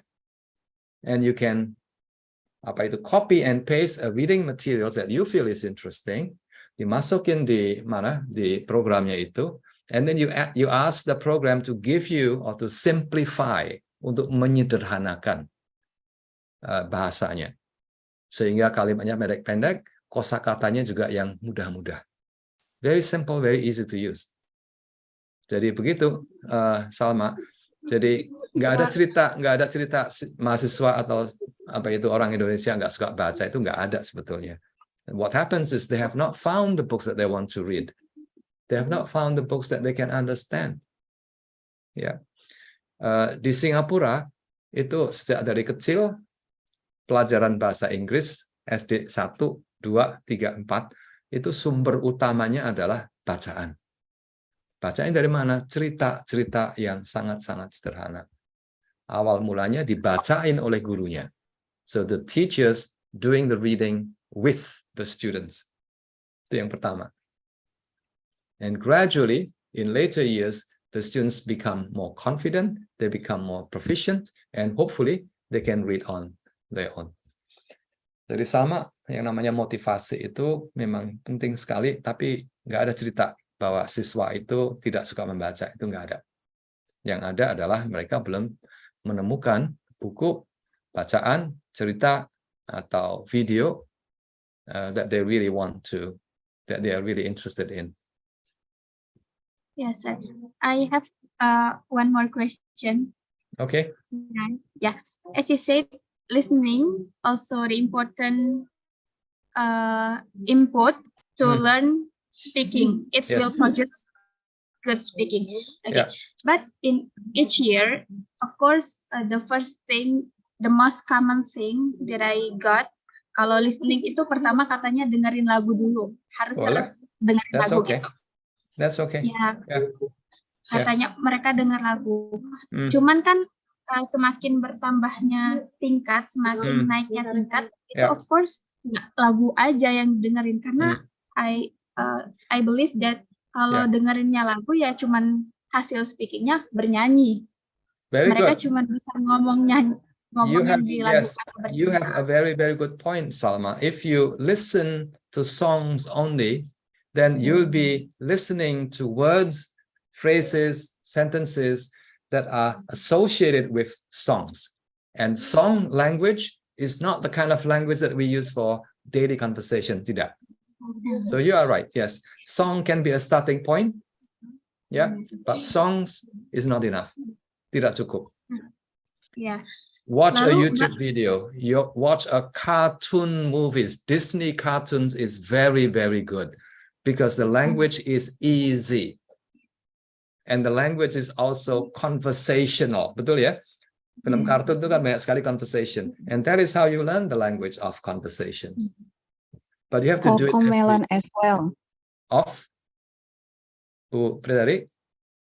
Yes, Cocomelon as well, that we can use it for daily conversation or yes, absolutely. Yes. I think Salma has a very good point. Yeah. If you do one thing, if you read narratives, for example, then you will learn the language of narratives, and you will be able to speak and write in a way that is related to the language used in narratives. Betul. If you read argument type of text, then chances are you will also be seeing and learning a lot of words, a lot of grammatical structures associated with how you can present an argument. Jadi memang begitu. If you listen to songs, ya sama aja, you will be able to only learn words associated with songs. And songs are, if you ask me, songs are not wonderful. Tidak. Untuk belajar bahasa, songs is just a starting point. Starting point supaya siswa itu tertarik gitu loh. But songs can improve pronunciation, betul. Yeah, you listen to song and then you do karaoke and you try to say, pronounce the words as accurate as possible. Your pronunciation will improve, but your speaking ability may not be improving. Mbak Hanin. I see. Thank you. Yeah. Okay, thanks for the opportunity. I want to ask, as Mr. Willie explained before, that we have to enjoy our reading process, and how if the teacher not provide some multiple texts to read, and we have to read something that actually we don't interested in. So some tricks for the students to enjoy the process of reading the text? Thank you. Yes, blame it on the teacher. I also had that experience when I was a student. I had to terpaksa. I had to read, a reading passage that was completely uninteresting and boring. But today we know that that is a bad thing. That's not very good. So you, as a future teacher of English, I think it's your job, Hanin. It's your job to make it a point that your students read the most interesting reading materials. Yeah. So it's your job to provide multiple text. It's your job to provide, outside resources. That's why I suggested early on that X reading is excellent. Di dalamnya itu ada ribuan bacaan.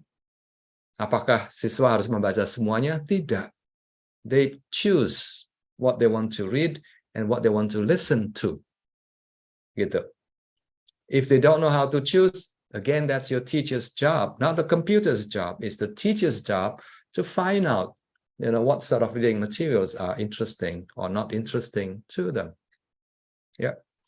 Now, this becomes very important because when you later, Hanin, when you start teaching in school, kalau nanti sudah saatnya mengajar, itu bahan-bahannya udah ditentukan begitu. The reading passages are prescribed by your school. So it makes it difficult for you to find additional reading materials. But at the same time, you know that additional reading materials are important to provide students with a lot more input. Makanya harus ada resources, ya, baik free resources atau paid resources that you can make available to your students. Ya, jadi kalau siswa itu begini nih, ya. Here's my opinion about learning English. Point number 1, learning English is easy. Nomor 1. If students after 6 years of learning English, they're still not able to, use English, yang salah adalah gurunya, bukan siswanya. So think about that very carefully. Belajar bahasa itu tidak sesulit belajar matematika atau belajar ilmu fisika dan sebagainya. Belajar bahasa itu mestinya mudah. If you find learning English difficult, it's because of the way we teach. It's because we, the teachers, make things difficult for our students. Salah satu contohnya adalah guru itu seringkali memberi latihan-latihan bahasa yang tidak terlalu bermanfaat. 2 minggu yang lalu saya di Surabaya, ada seorang keponakan masih kecil, umurnya baru 6 tahun begitu ya, udah diajarin bahasa Inggris. Latihan bahasa Inggrisnya salah satunya berupa worksheet, itu menjawab pertanyaan some or any. Terus ada 10 atau 20 kalimat dengan gaps. Silahkan diisi apakah yang cocok some atau any begitu. That to me is not useful at all. Tidak berguna. Tapi namanya itu adalah latihan yang sudah diberikan selama bertahun-tahun, berpuluh-puluh tahun di Indonesia maupun di negara-negara lain. Guru-guru bahasa Inggris merasa ya harus begitu loh. I don't think so. That kind of exercises is really not very useful.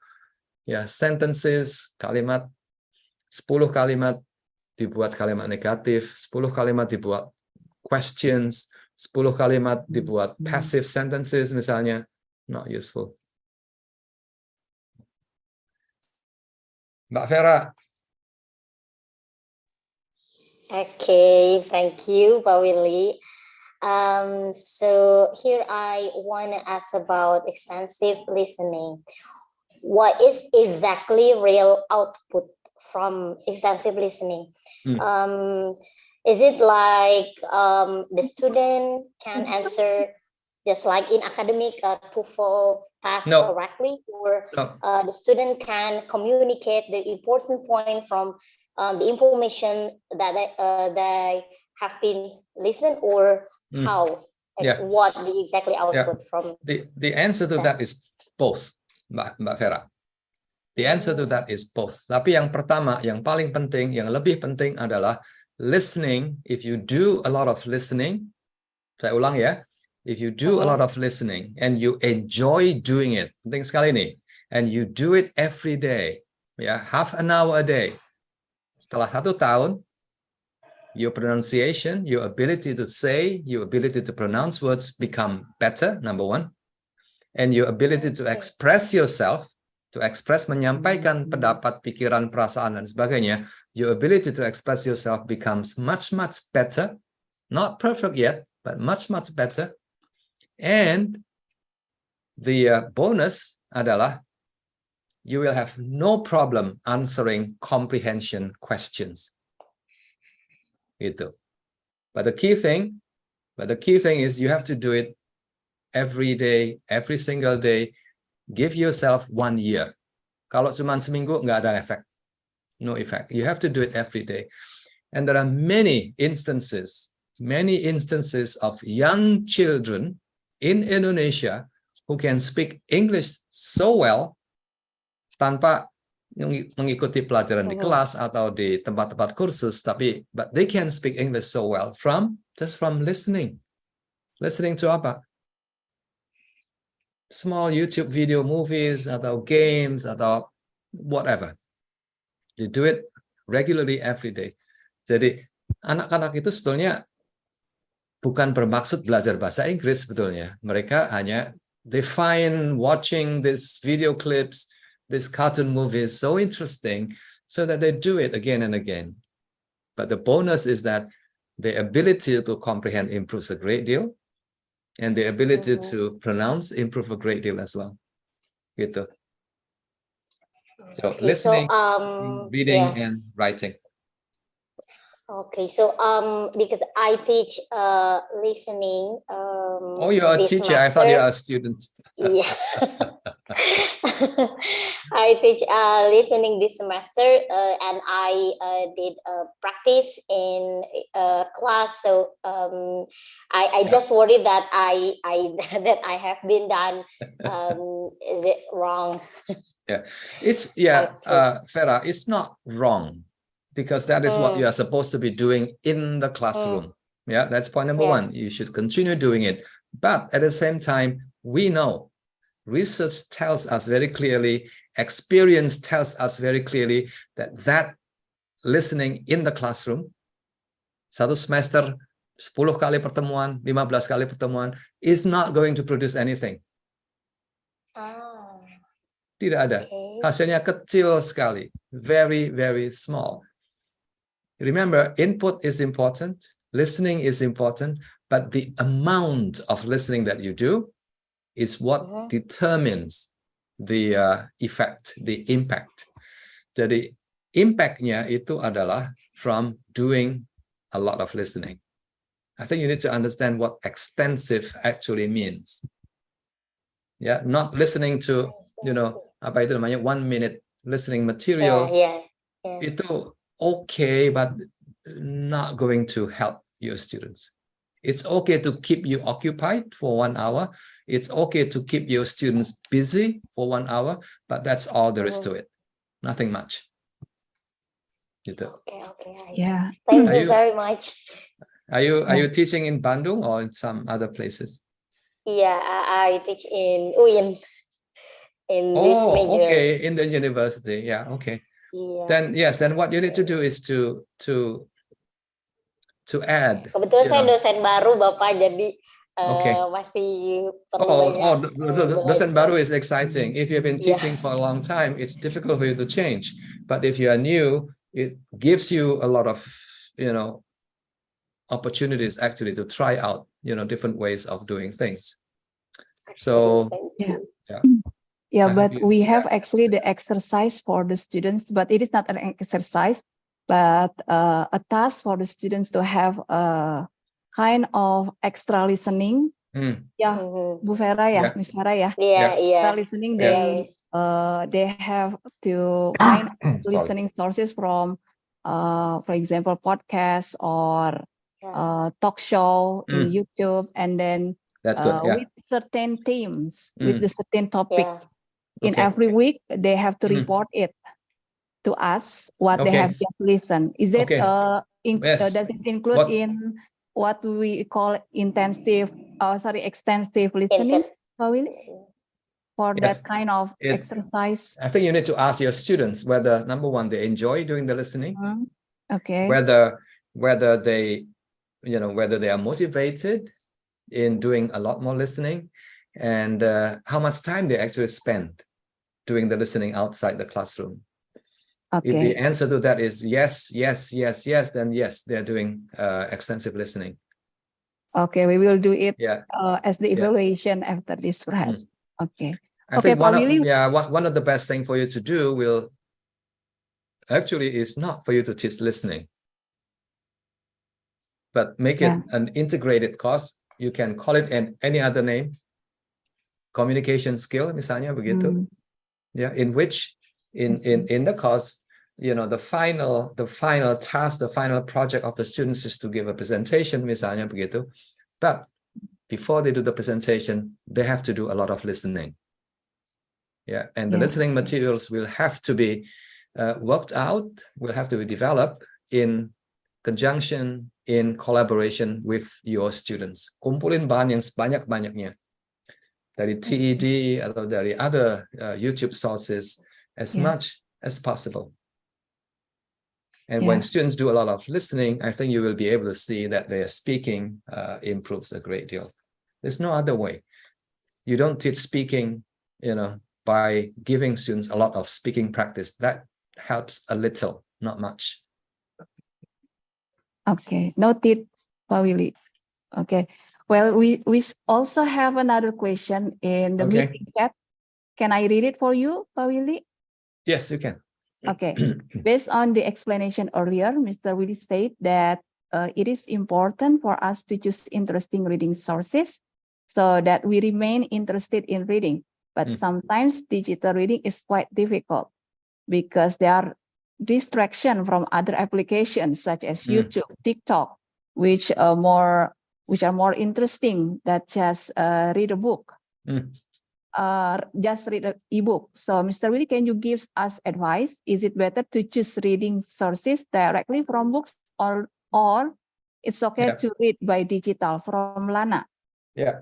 That I think is a very interesting question, and researchers actually have been asking the same questions. Now, let me summarize very briefly. what the researchers are telling us about the impact of digital reading and traditional printed reading. So print reading and screen reading. Apakah ada bedanya? Untuk for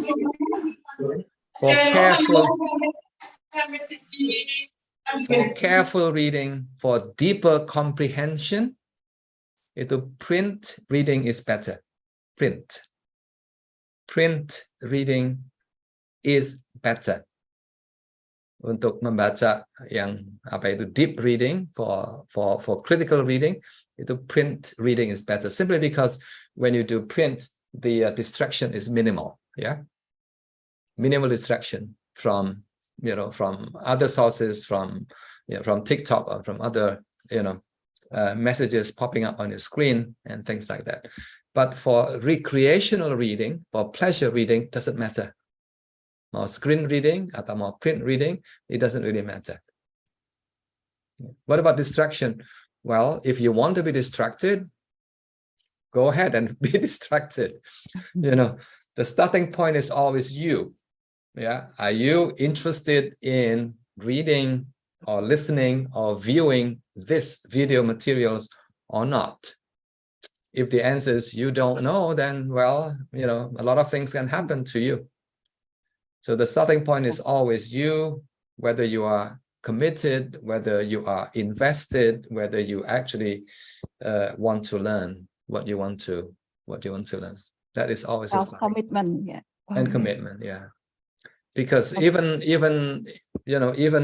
at home in your own room, quiet room, it's nobody else but you. If you are not serious, if you're not committed, I think you will find a lot of distractions as well. Tea, coffee, cemilan, and all that, things can happen. Okay, next question from the chat box from Ruli from 6th semester. How we as a teacher comprehend with students with their various learning methods, for example, as auditory.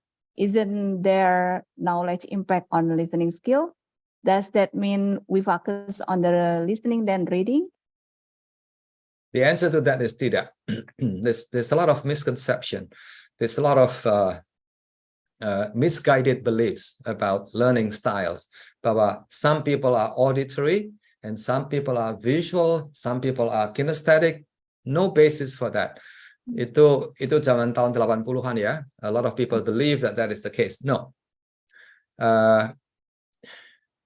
People learn best regardless of their learning style preferences. But what we do know is that where language learning is concerned, where language proficiency development is concerned, students need to do two things. They have to read if they want to improve their reading and writing. Harus. Unless you don't want to learn how to write, then that's okay. But if you want to learn how to read and to write, then you have to do a lot of reading. If you want to learn how to speak, then you have to do a lot of listening. So what happens if you don't like listening? Well, it's your problem. I mean, then chances are you won't be able to develop a very, very high level of speaking abilities. You simply have to listen. You simply have to follow, imitate, see a lot of good models before you can, produce the language orally.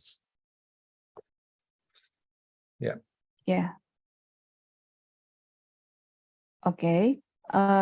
Still another question from chat box. This is for our lecturer, Miss Dahlia. Okay.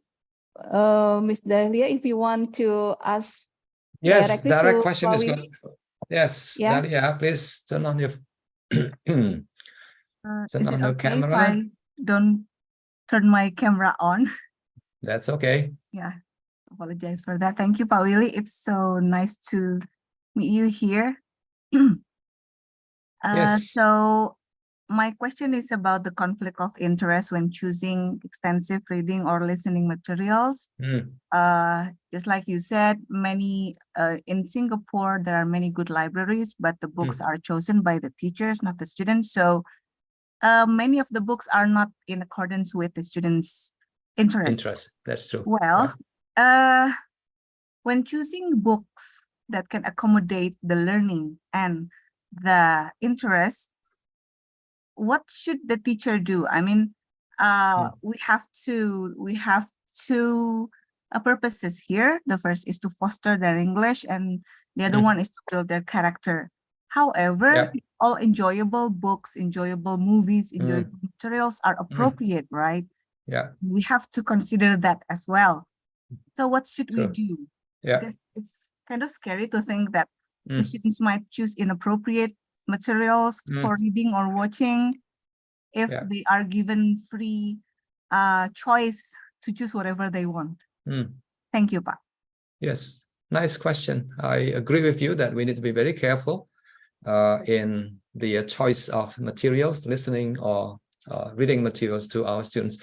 Are you thinking about teaching young children, or are you thinking about older adult students?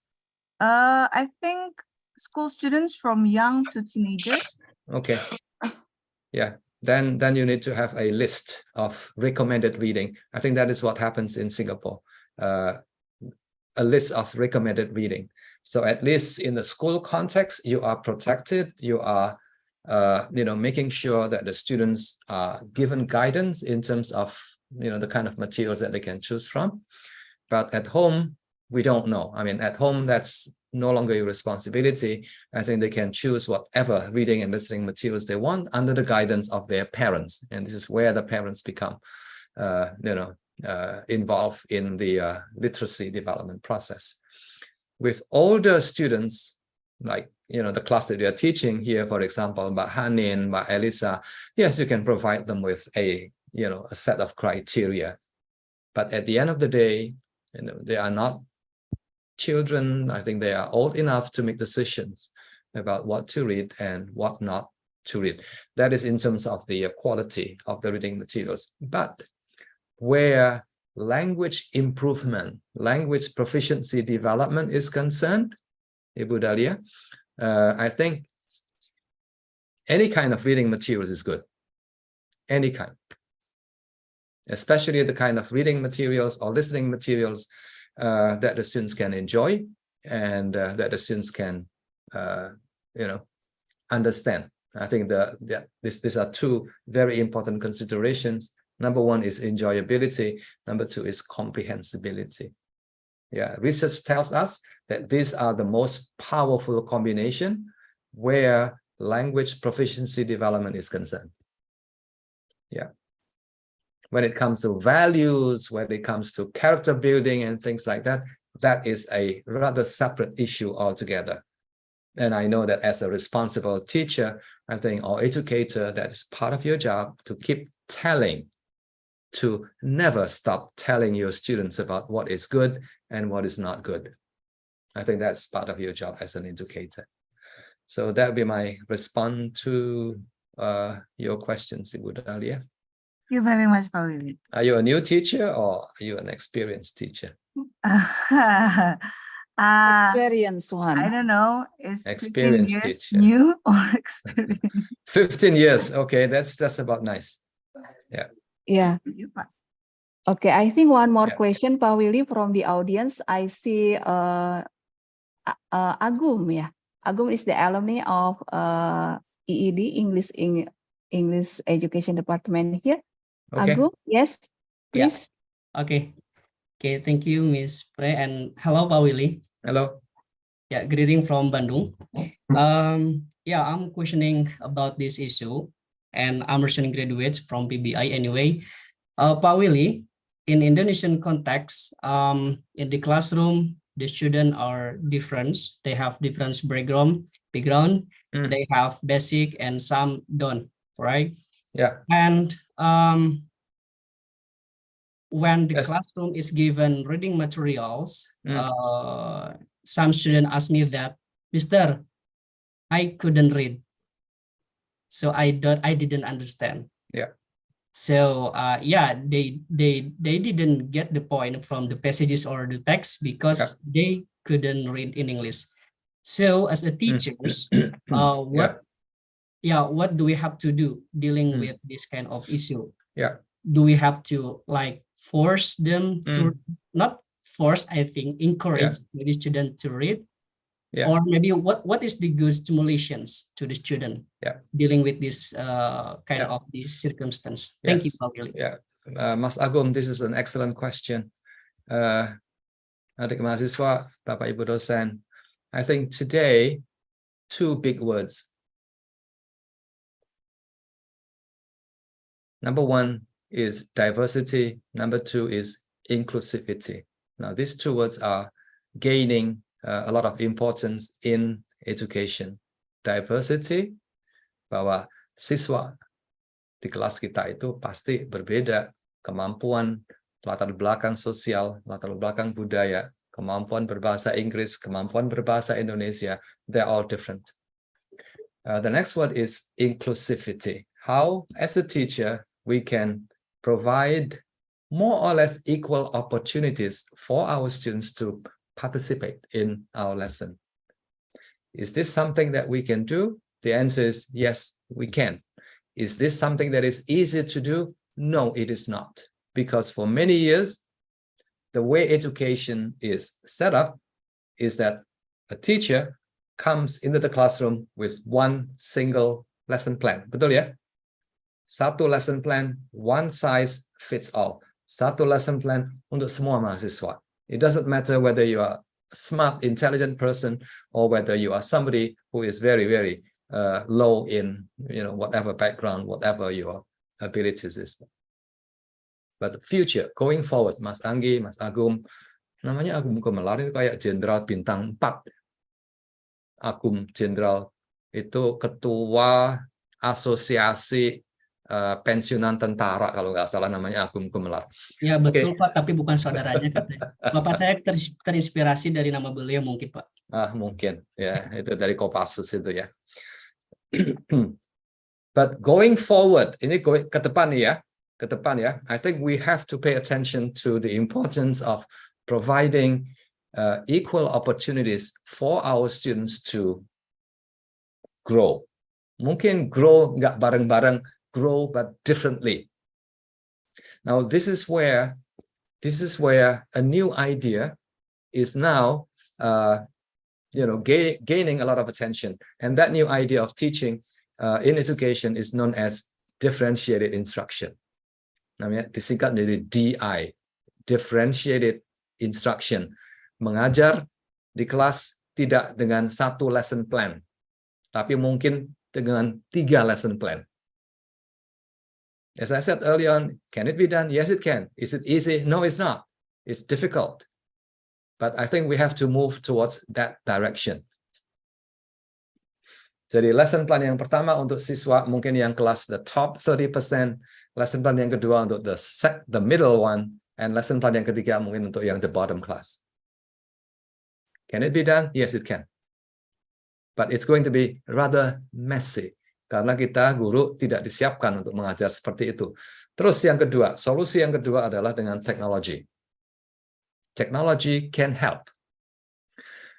If you prepare a single lesson plan, and if you have prepared a reading materials that you think will be okay for some of your students, but not okay, too difficult for some other of your students, what can you do? You can provide students with the tool to get the reading passage rewritten, simplified, shortened, using AI tools, artificial intelligence. Now, the AI tools are now increasingly available for educators to use. Some you have to pay, but some are freely available. Yang sekarang saya tahu yang paling banyak dipakai dan available namanya ChatGPT. Ya, Mas Agung, let's say that you have a reading passage about tourism in Bandung. Dalam bahasa Inggris, tourism in Bandung. Bahasanya keren banget begitu, but it's going to be difficult for your bottom class. Your bottom 1/3 of your students will have difficulty. What you can do is you ask, you give access to your students these AI tools. Number one, they can have it translated, and ChatGPT can translate any text in any languages. Yang kedua, ChatGPT can also simplify the language. Rewrite the text tourism in Bandung for misalnya A1 or A2 students. A1 itu yang basic level ya, A1 atau A2 students. And ChatGPT can do it in less than 30 seconds. So that is how you can address the differences that happen in the classroom, and you can also try the best you can to be more inclusive, that students can all participate in your lesson in their own different capacities. As I said earlier on, this is messy, but this is something that we have to do because we know the technology and we know the theory behind it. So that would be my response to that. I'm sorry it's a bit long, but I think it's something that we should start thinking, that education, ini satu, saya akhiri dengan sebuah ungkapan ya, dengan sebuah kalimat penutup. Ini kaitannya dengan diversity and inclusivity. Life is not fair. Betul ya? Life is not fair. Ada yang lahir di kota kecil sekali, nggak ada akses air bersih sama sekali. Ada yang lahir di Bandung, semua sudah ada, begitu kan? Life is not fair. We don't know about what life is going to happen to us. Life is not fair, but education should be.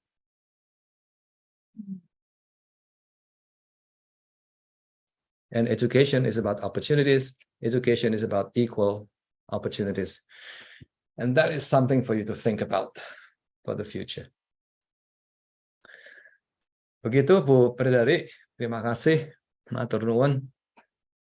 Oh, we actually thankful, big thankful to you, Pak Willy, for this very interesting points from the beginning until the end. Unfortunately, that we do not have or we do not provide like coffee break for you. So maybe later on, you can come to Bandung for another event from us. Yeah, let's have a big clap to Pak Willy presentation today. Yeah, very interesting, Pak Willy. Yeah. Okay, maybe before we end the session, we're gonna hear from Bunia as Kaprodi. Can you give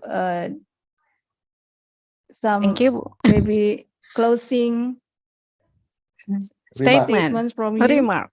Okay, Bu Perdari, thank you. Pak Willy, thank you very much for your great presentation and share a very great insight. And the last statement will be our biggest homework, yeah, Bu Perdari.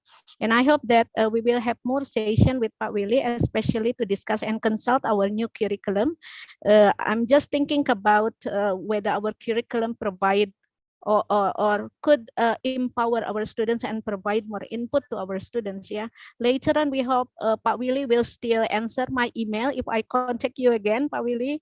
Sure. Again, thank you so much for your coming. And again, on behalf of the audience in this room, I hope that yeah, we will see you again in 2024 in Baltic. But before Baltic, we do initiate again the consultation, especially about the curriculum with Pak Willy. Yeah. Thank you, Bapak. Thank you so much. Thank you. Thank you, everyone. Thank you, everyone. Thank you. Do we have a photo session, Pak Willy? Are you willing to have a photo session before we leave? Okay. Okay. Okay, please, all of you, can you open your camera on? Yeah.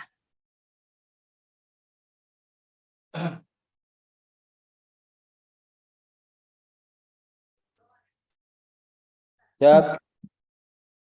3, 2, 1.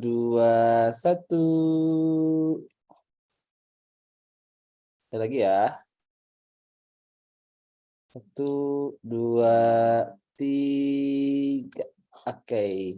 Terima kasih. Yes, thank you. Thank Pak you. Denny as the operator. Thank you, Pak Willy, once again. And thank you all of the audience who have already joined our webinar.